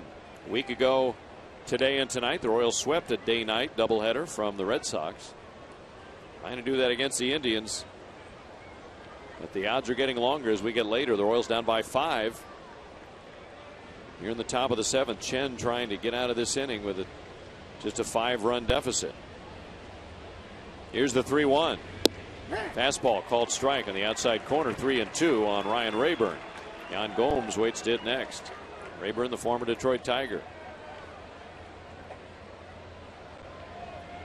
J.C. Gutierrez continues to loosen in the Royals' pen. Chen has thrown 51 pitches. Payoff pitch. Swing and a foul out of play off to the right by Rayburn.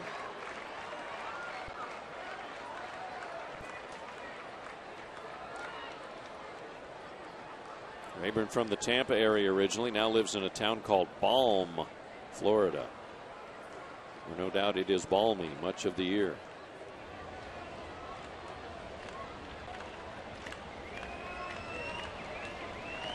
First and third, one out. 3-2. Nope, he'll go to first. And Santana didn't have much of a lead, so he doesn't have to scramble back to the base. 3 straight singles off of Chen after a Hosmer error, and he wasn't able to make a catch down the right field line in foul territory. Kept Swisher alive at the plate.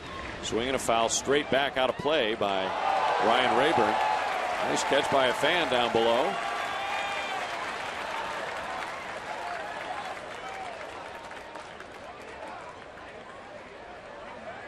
Chen getting a workout tonight. 53 pitches now.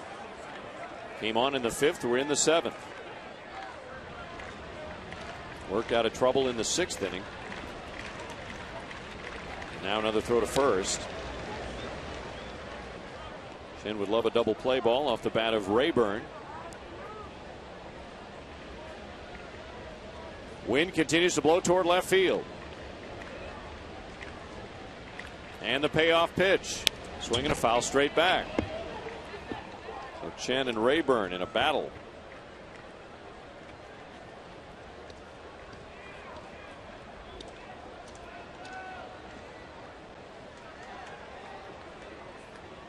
Swisher singled, Reynolds singled, Santana singled, then Aviles drove in a run with a sacrifice fly to center.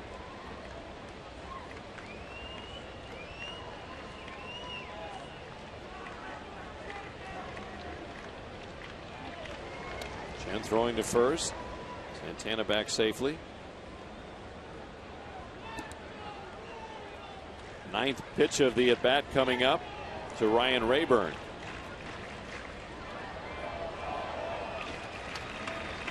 Runner going, pitches high, throw down to second base. Getz has it. He's going to try to tike the base runner. Now he throws to Escobar, gets away from him, and the runner comes home from third. And it's 8-2.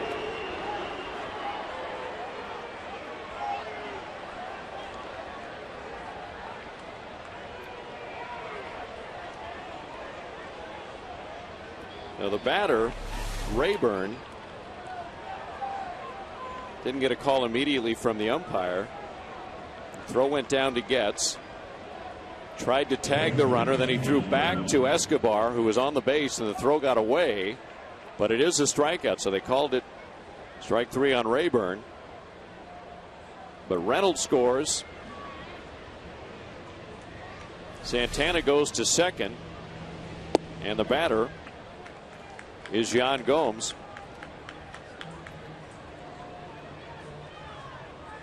So a strikeout, a stolen base, and an error on Getz, allowing the runner to score. And it's 8-2. And Yan Gomes takes a pitch outside. First stolen base for Santana this year. So a 6-run Indians lead. So they have their 6-run lead back. They led 6-0 at one point. Now they lead 8-2.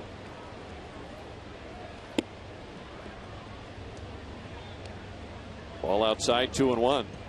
The Royals have committed 3 errors now in this game.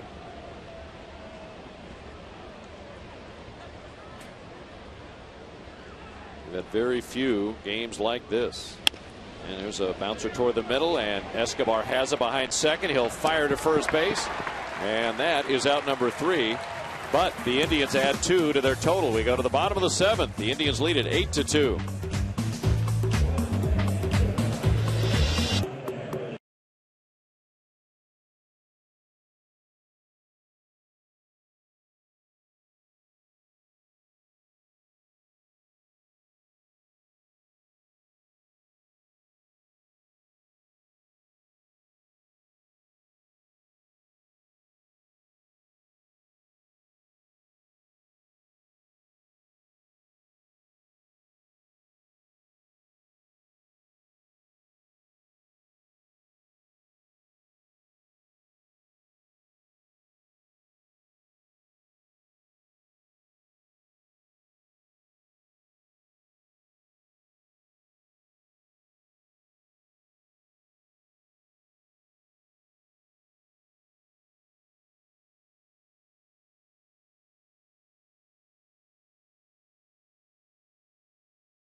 So the Royals down 6 again as the folks at Kauffman Stadium stretching for a 7th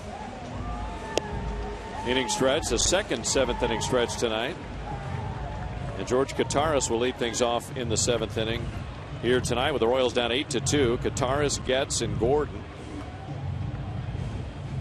And Corey Kluber has kept the Royals off balance tonight. And after giving up a couple of runs in the 4th inning, since that time he's retired 7 straight. Kataris has doubled and scored in this game. He's also grounded to second base. 8-10-0 for the Indians, 2-7-3 for the Royals. Kluber, the righty, deals, and a fastball called strike on Kataris, giving Salvador Perez the night off. Perez, of course, caught the day game. Here's the 0-1. Swing and a miss. Off speed from the right-hander. They have Brian Shaw and Rich Hill loosening. Hill, the lefty, in the Cleveland bullpen.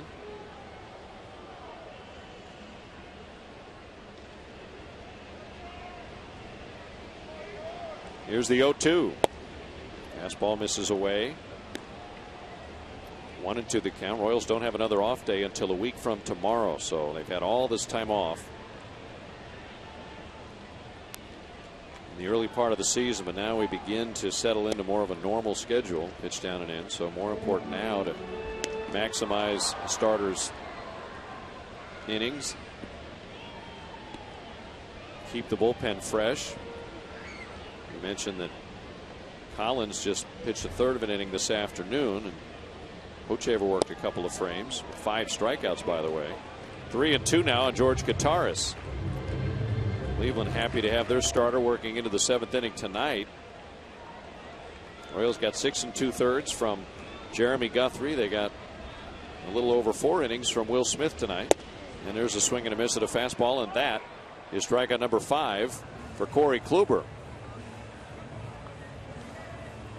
He's limited the Royals to 2 runs on 7 hits. Here is Getz, who had a bloop single, drove in a couple of runs in the 4th inning. 19,831 here this evening as Getz will stand in. 8 in a row retired by Kluber now. On deck, it's Gordon. Here's the pitch to Chris. Catches the outside corner with a fastball at 91. The injury update brought to you by University of Kansas Hospital, official health care provider of the Royals and the athlete in you. Here's the 0-1, and it's way up high, and it's 1-1. Both these teams pretty healthy. As we mentioned, Michael Bourne will be coming off the Indians DL. He's eligible to come off Tuesday from a finger laceration. Actually, Kluber came up from AAA Columbus to replace Bourne on the roster when Bourne did go on the DL. 2-1 now on Chris Getz. 5 strikeouts, no walks for Corey Kluber, Kluber. And the 2-1 to Chris. On the inside corner for a strike. Chris didn't like the call very much.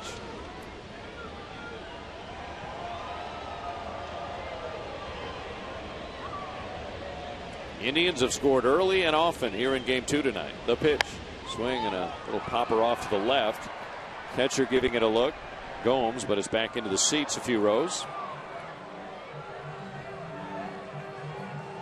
Indians 2 in the first, 3 in the third, 1 in the fourth, and 2 in the 7th. And the hero tonight offensively for the Tribe has been Mike Aviles with 5 RBIs. 5 of the 8 runs driven in by the ex-Royal.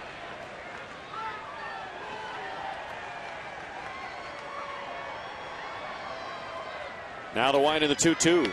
Fastball called strike outside corner. Strikeout number 6. And Getz has a few words for the home plate umpire Gary Darling as he walks away from the plate. So strikeout number 6. He has not walked a batter. Kluber has now struck out 3 consecutive batters, and Alex Gordon will stand in.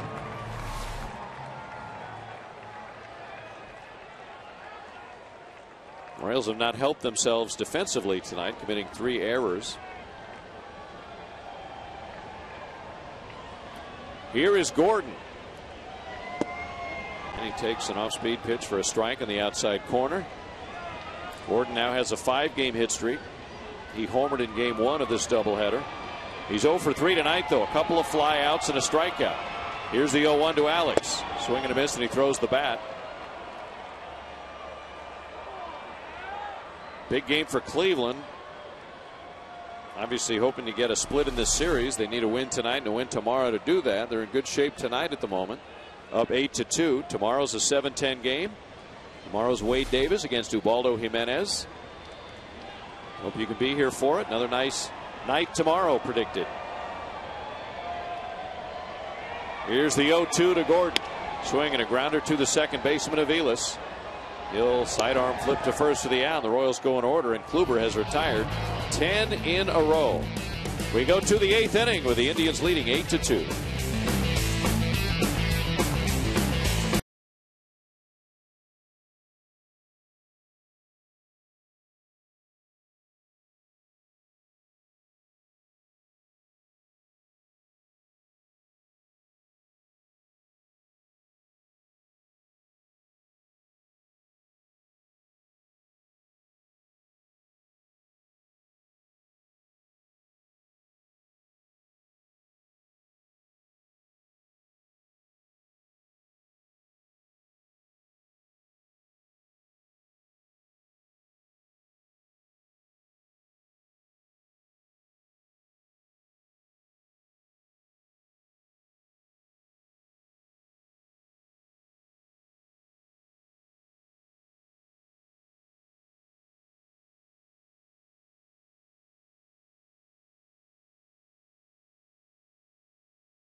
All right, Steve, and it's game number 6 for Gutierrez. He has worked 5 1/3 innings, given up 3 hits, 3 runs, a couple of walks, 3 strikeouts for the right-hander J.C. Gutierrez. Indians will present their number 9 hitter, Drew Stubbs, and then the top of the order, Brantley and Cabrera. 8 runs, 10 hits. Cleveland, 2 runs, 7 hits for the Royals. Indians have left 6, the Royals 5, and the Royals, as Steve mentioned a moment ago, they've committed 3 errors. Drew Stubbs 0 for 2, drove in a run with a sacrifice fly back in the 4th. Final game of the series tomorrow night, Wade Davis against Ubaldo Jimenez. Davis is 2-2. Jimenez is 0-2.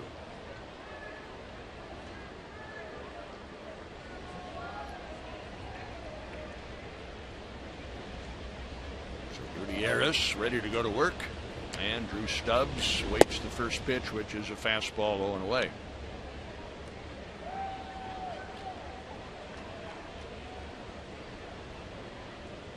One ball, no strikes on the right-handed batter who was with Cincinnati last year. There's a strike, and the count is 1-1.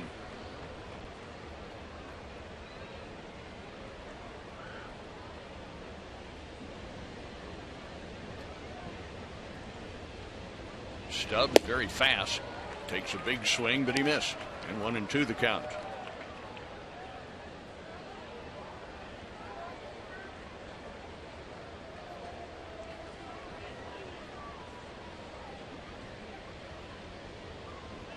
Signal given. Now the 1-2 pitch He started to swing, and he did. He went around.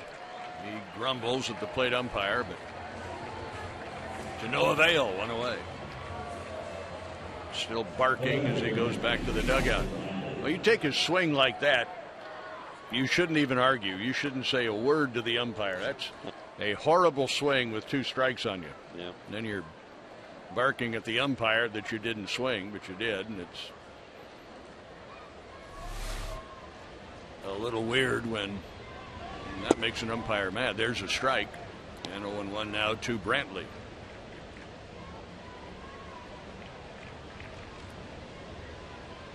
Michael Brantley, 1 out of 3, hit by a pitch his last time up. He singled and scored in the first inning. This delivery way high and away. 1 ball and 1 strike.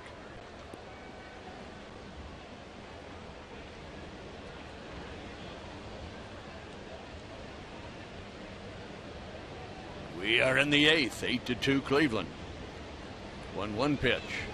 Off speed, a high chopper over the pitcher's head. Escobar in fast, scoops, throws, and a wild throw. It caroms all the way back to Hosmer, who's 2 steps away from first base. That will go as a scratch hit for Michael Brantley. Escobar knew he had to hurry and did. He threw off balance. And he threw a bullet past Hosmer. So runner at first, 1 out for Asdrubal Cabrera. 1 out of 4, a single, a run scored in the 3rd inning.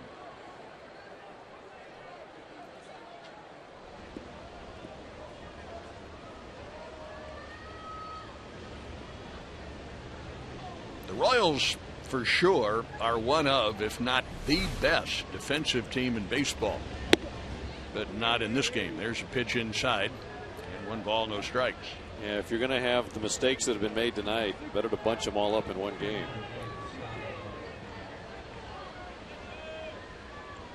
One and 0 on Cabrera. As Asdrubal up there left-handed with the right-hander Gutierrez. Brantley, pretty good lead at first, and a broken bat foul ball up along the right field line. How about that broken bat last night? Was that Reynolds? I think it was that broke his bat. We counted his bat broke into 47 pieces. It was amazing. It went everywhere. Yeah, it was like a fountain of wood chips all over. I've never seen a bat do that. Probably still pieces of the bat on the field somewhere. And will be all summer. Right. And if we get a lot of rain, maybe I'll get a little tiny tree there pop up somewhere between home plate and the mound. Ball 2, 2-1.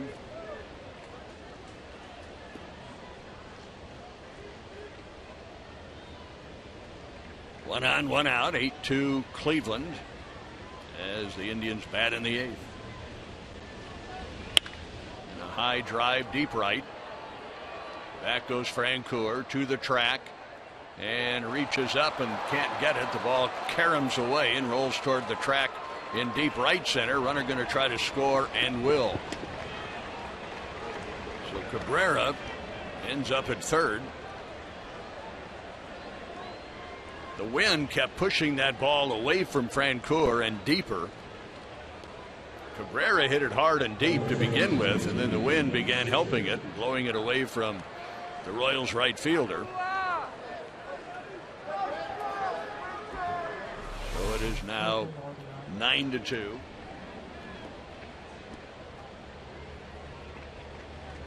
Here is Swisher.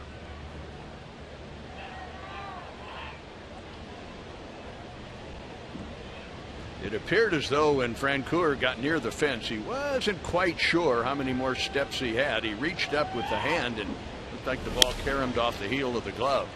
There's a line drive into right, caught by Francoeur. Runner going to try to score, and he will. Francoeur's throw was low, and it bounced about 4 or 5 times before it even reached home plate. So Jeff kind of buried that throw. Hurried attempt to beat the runner, tagging and scoring from third. So Cabrera scores. Sac fly Swisher.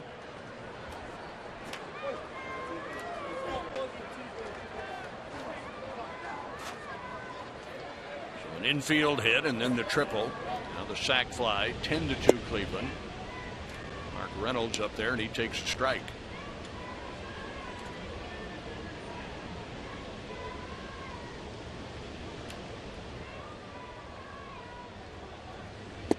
Swing and a miss. No balls, 2 strikes.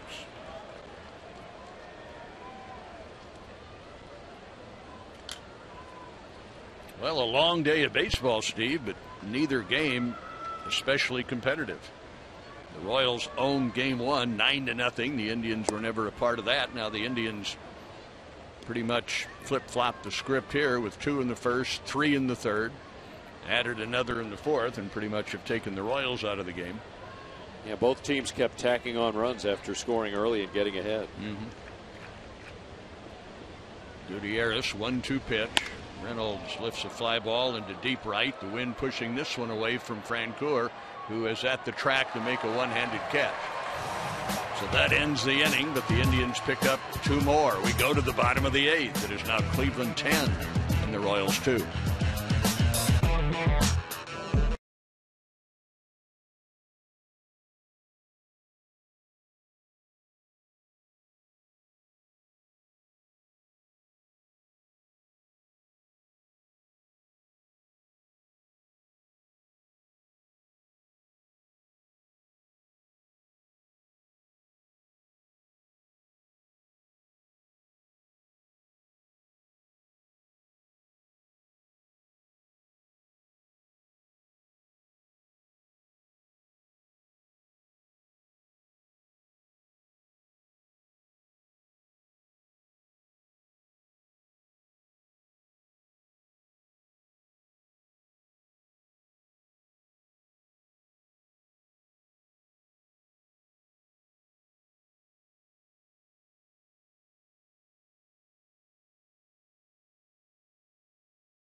Vinny Pistano comes into pitch. The Royals will bat in the bottom of the 8th inning.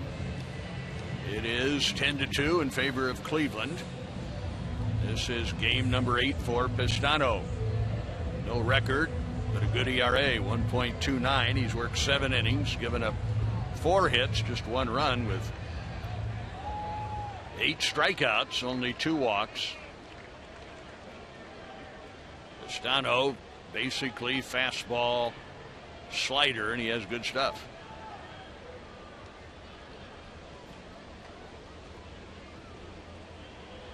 Escobar leads off. First pitch is way outside. Escobar with singles in innings 1 and 3. Fly ball to center in the 5th.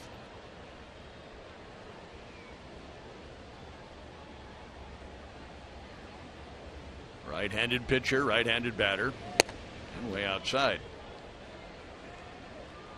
3/4 to sidearm. He is similar to Masterson in that he's a slinger. Pretty long arm action. See why he'd be tough on a right-handed hitter. But he falls behind 2-0. Same pitch, same spot. All 3 pitches have been outside.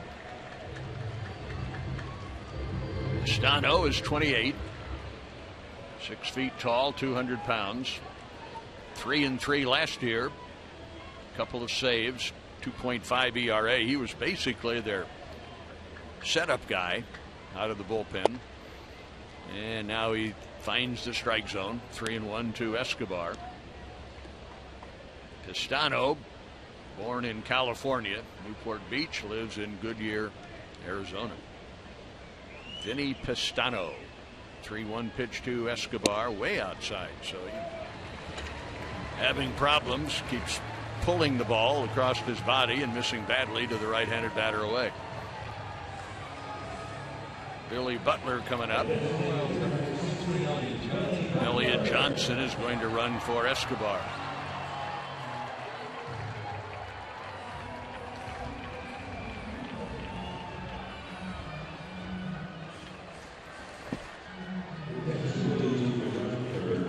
Billy Butler with a third inning double. He's 1 out of 3.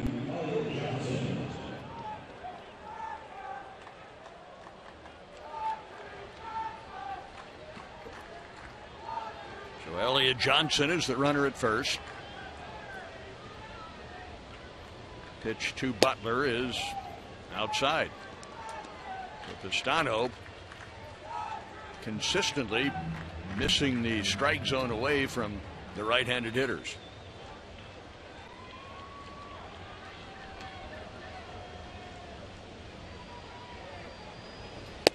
Outside. Well, while Pistano tries to find the strike zone, Steve has some other scores for us. Yes, indeed, Denny. There's one other game going on tonight. Interleague play. Atlanta at Detroit, a big weekend series, and the Tigers have an 8-3 lead in the top of the ninth over the Braves. 3 home runs for Detroit tonight. Austin Jackson hit a 3-run homer. So did Miguel Cabrera. And Omar Infante has homered as well in this game. And a strike from Pistano makes it 2-1 to Butler. So Doug Fister has worked 7 innings, given up 3 runs. Al Albuquerque is on for Detroit. Atlanta put Mike Minor on the mound, the lefty who's been so good. He gave up 6 runs in 6 2/3 innings tonight. Way outside. 3-1. And if Cleveland goes on to win this game and Detroit wins their game, as it looks like they will, the Tigers will close to within a half game of the Royals. 3-1 to Butler. He missed outside. Every time he has missed the strike zone, it has been outside. So you're going to have to make an adjustment. Gomes, the catcher, is out there talking to Pistano, who walks around behind the mound looking as though he's got no clue right now. Elsewhere, Denny, in the American League today, the Yankees win again. All their injuries, they're doing pretty well. 15-9, a 3-2 win over the Blue Jays, who continue to struggle in April. They're 9-17. R.A. Dickey has a 4.50 ERA now, and a 2-4 record as he took the loss to the Yankees. Won at 3-2. Now here's a left-handed hitter, Hosmer. So this gives Pistano a different look for sure. And he throws a strike, and that was on the inside corner.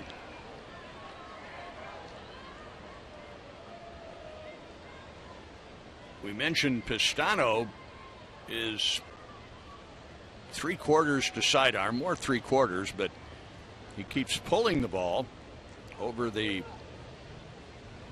inside part of the plate. Now he comes away and a liner into left field for a hit. So Hosmer got a pitch away and slapped it into left field, and the bases are loaded.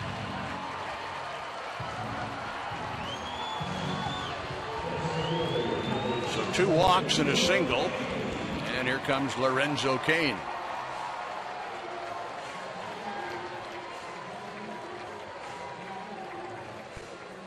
Lorenzo Cain is 0 for 3.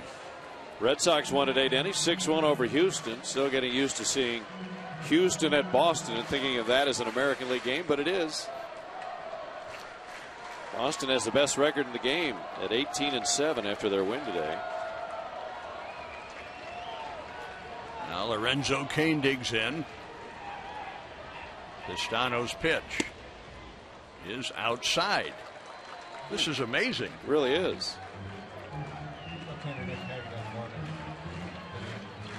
Now Hagedorn begins to work in the bullpen. Vinny Pistano cannot throw a strike to a right-handed batter. And if you're leading 10-2 and you want to invite the opponent back into the game, and a strike and the count is 1-1, you start walking people. Pistano normally very reliable. He has certainly lost his release point here. And every single time he has missed the strike zone, it has been away or on the left-handed side of the plate. Kane swings, fouls it off, and the count 1 ball, 2 strikes. Cleveland with 10 runs, 12 hits. The Royals 2 runs on 8.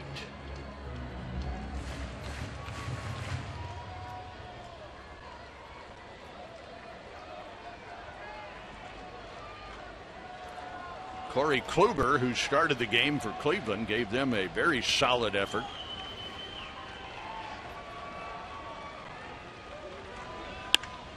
There's a drive well struck to right field, but back goes Rayburn to make the catch. That will score Johnson from third. And now the runner to second is going to be out. Eric Hosmer, with the Royals down 10-3, trying to go first to second on a fly ball into right field. Sacked fly.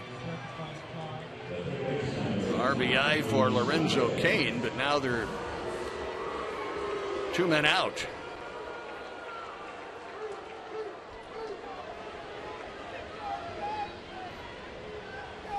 So not a good play at all there by Hosmer. You've got nowhere to go. You're down 10-3. You've only got 4 outs left. Pistano is struggling, and that really helped get him off the hook. Mike Moustakas takes inside, ball 1.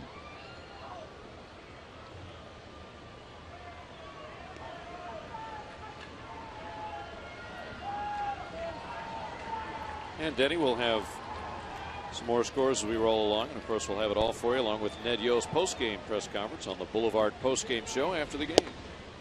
Moustakas takes inside. 2 balls and no strikes.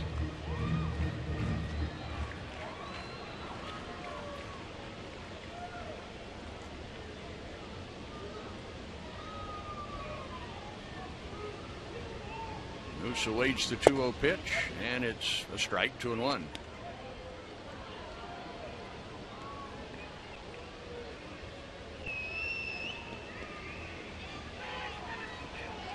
Runner at third, 2 down. A run in, 10-3 Cleveland. 2-1 pitch to Moustakas from Pistano.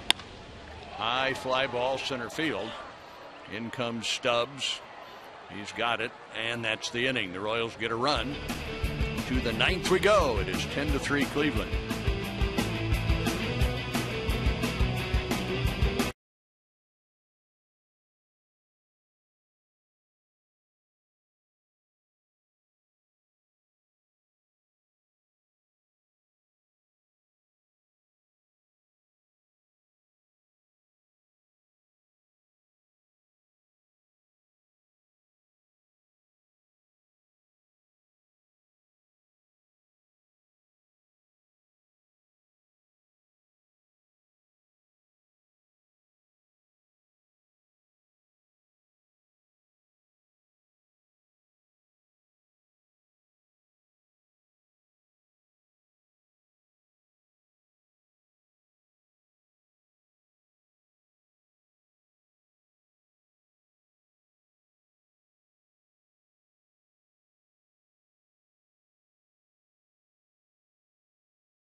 Ninth inning, it is 10-3 Cleveland.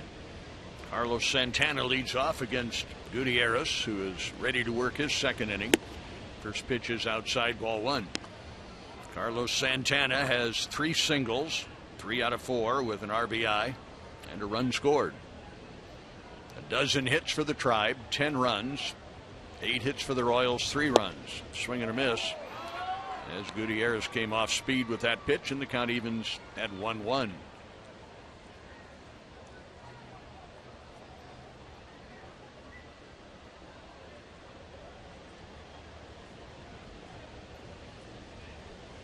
Gutierrez working out of the stretch, brings it in, and it's another off-speed pitch, and Santana out in front rolled it foul past first.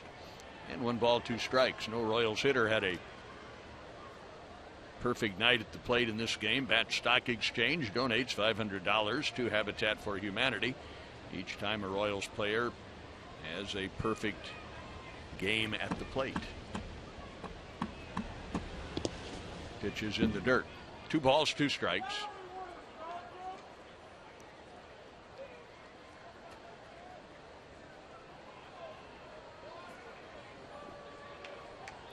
Tampa Bay begins a 3-game series here on Tuesday night. James Shields goes against Alex Cobb. 2-2 pitch on the way. Low. Wednesday night, Luis Mendoza for the Royals, Jeremy Hellickson for Tampa Bay. An afternoon game on Thursday. Irvin Santana against Roberto Hernandez. And the White Sox for the weekend, Friday, Saturday, Sunday. 3-2 pitch to Carlos Santana. Ground ball up the middle. Diving is Getz, but he can't get there, and the ball is on into right center, and a leadoff single for Santana, who has a 4-hit game. Of course, last Sunday the Royals took both games of a day-night doubleheader, and as you know, Denny, having broadcast many doubleheaders, whether they're day-night or whether they're the old-fashioned one right after the other doubleheader, it's pretty rare for a team to win both. Almost, probably, 80-90% of the time it is split, and that's what we appear to have tonight. You'd love to get 2, of course. Sure. Strike called to Mike Aviles, who really is the story in this game. Michael Aviles, 5 RBIs, including a 3-run home run, which really broke this one open. That occurred back in the 3rd inning. Line shot up the left field line, foul. Remember way back in the 1st inning when the Indians were threatening to score? Will Smith on the mound, and I said at the time, it sounds kind of funny to say that here we are in the top of the 1st, and this situation might dictate the outcome of the game, but the point was the Indians have been having so many problems offensively. Pitch is a little bit low, and they had the bases loaded. They hadn't scored yet, and I said, boy, if they don't score here, or maybe even if they get 1, that's going to be a downer. Well, they got 2, but it seemed to kind of loosen them up offensively, and then certainly Aviles' home run did. 1-2 pitch is fouled off. He was taking a shot at the opposite field on that pitch away, and the count holds at 1-2. Royals gave them daylight early, and they took advantage. And the Royals have had a very poor game defensively. Yes.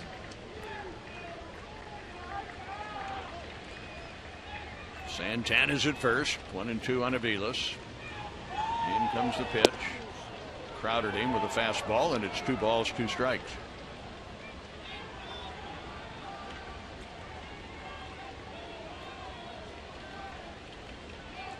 So unless the Royals uncork a miracle rally in the bottom of the 9th, we will have had 2 games that neither one was close. Blowing outside. Royals won the afternoon game 9-0. The Indians, leading all the way tonight, are in front 10-3. Makes tomorrow a big game. Take 3 out of 4 or settle for a split in the 4-game series. 3 balls, 2 strikes. And the pitch. Bouncer to short. Looks like 2. Johnson to Getz for 1. And over to first. And the double play. Getz' throw was toward the right field side of the bag. Hosmer had to stretch way out for the throw, and the Royals get Aviles out. So bases empty, 2 down with the double play, and now Ryan Rayburn 0 for 4 with 3 strikeouts.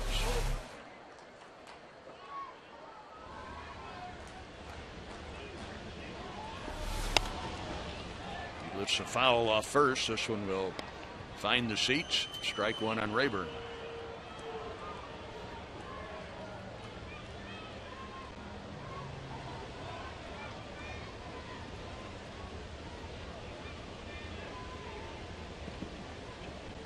Gutierrez, 0-1 pitch. Bouncing ball through the middle, and that's going to make its way on into center field.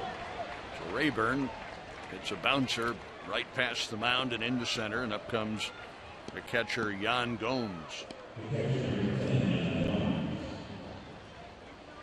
Let's say one thing, Steve, about the Cleveland team. One thing that is really going to undermine their offense, unless they get it fixed, is the number of strikeouts. Yes, they have several players, Swisher, Reynolds, Stubbs among them, who are 150 or so a year strikeout guys. Rayburn, yeah. Pitch is high. You can afford to have certainly one, assuming he produces good numbers. 2 is a little bit of a strain on any team. But boy, when you clog your lineup with 3 or 4 guys who strike out frequently, you got problems. High, lazy fly ball, short left center. Shortstop Johnson backing out, makes the play to retire the side. 2 hits, but a double play, a man left. We go to the bottom of the 9th. It is 10-3 Cleveland.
(2010) 23 saves, 2011 36, last year 39.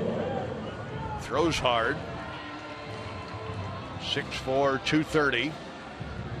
Came up through the St. Louis Cardinals system. He was acquired from the Cardinals in the Mark DeRosa deal back in June of 2009. Francoeur leads off and takes a strike over the outside corner. Jeff Francoeur 1 out of 3 with a run scored. This is game number 8 for Perez. And the pitch in the dirt. Perez has 3 saves, given up 5 hits and a run in 7 innings with 7 strikeouts and 2 walks. A ball and a strike on Francoeur.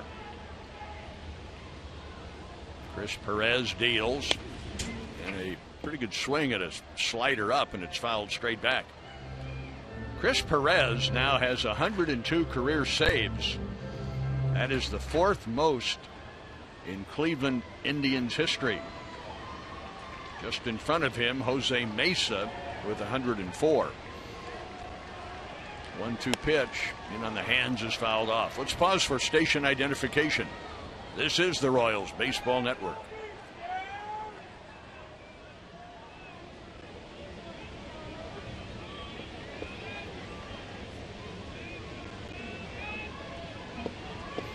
Denny Matthews, Steve Stewart, Don Free, Kauffman Stadium. 1-2 pitch, grounded just foul past third base. 10-3 Cleveland. Chris Perez, an American League All-Star in both 2011 and 2012. Those 39 saves last year, was 4th among American League pitchers. And a breaking ball is fouled off.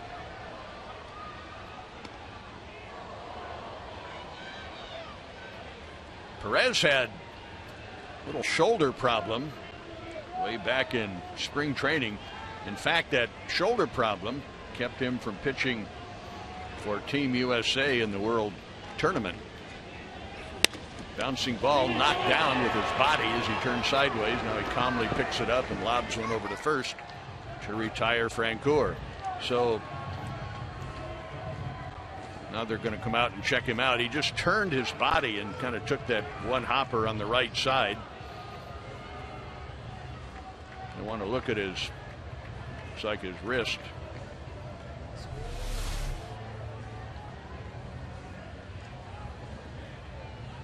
Well, I thought he got a lot of it with his body, but he got less with his body and more with his right hand. That's his throwing hand, of course. He was still able to throw the runner out, but then immediately called for the trainer.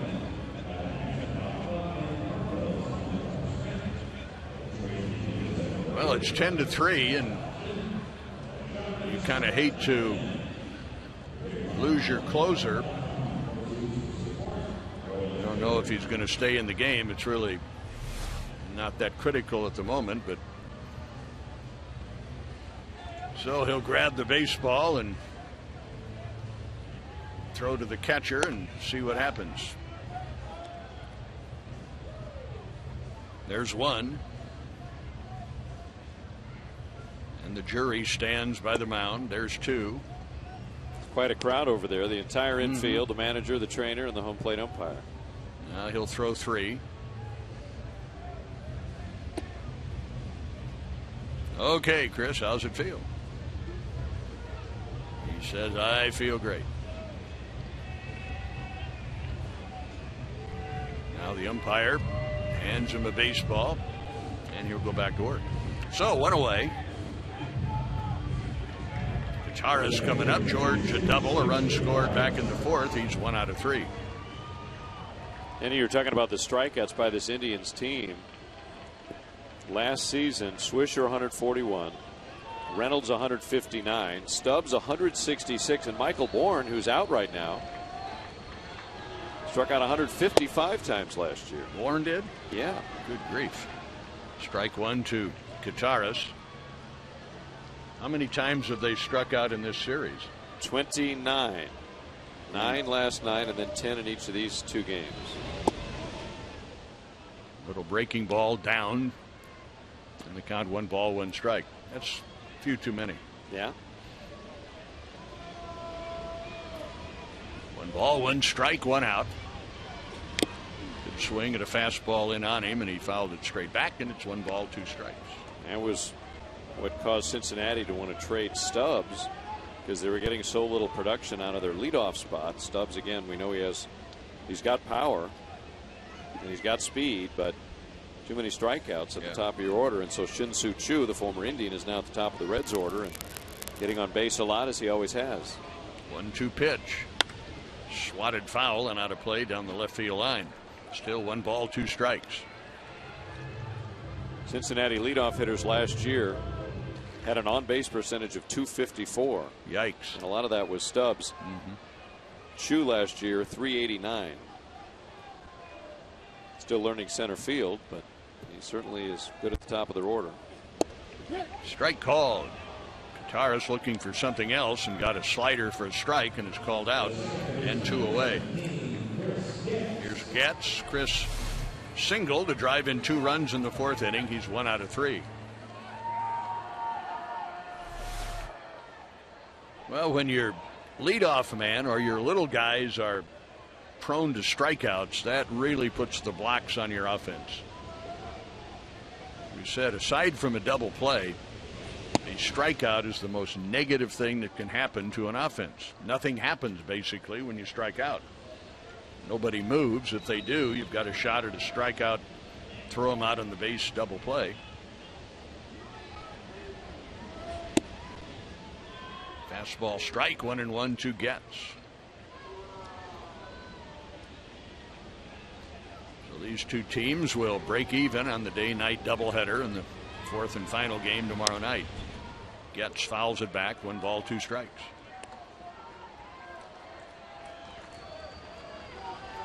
Ten runs, 14 hits for the Indians. 3 runs, 8 hits for the Royals. Royals won this afternoon 9-0. The Indians were never in that game. The Royals really had never been in this one. Swing and a miss, and that's that. So the final score, 10-3 Cleveland, and we'll be right back.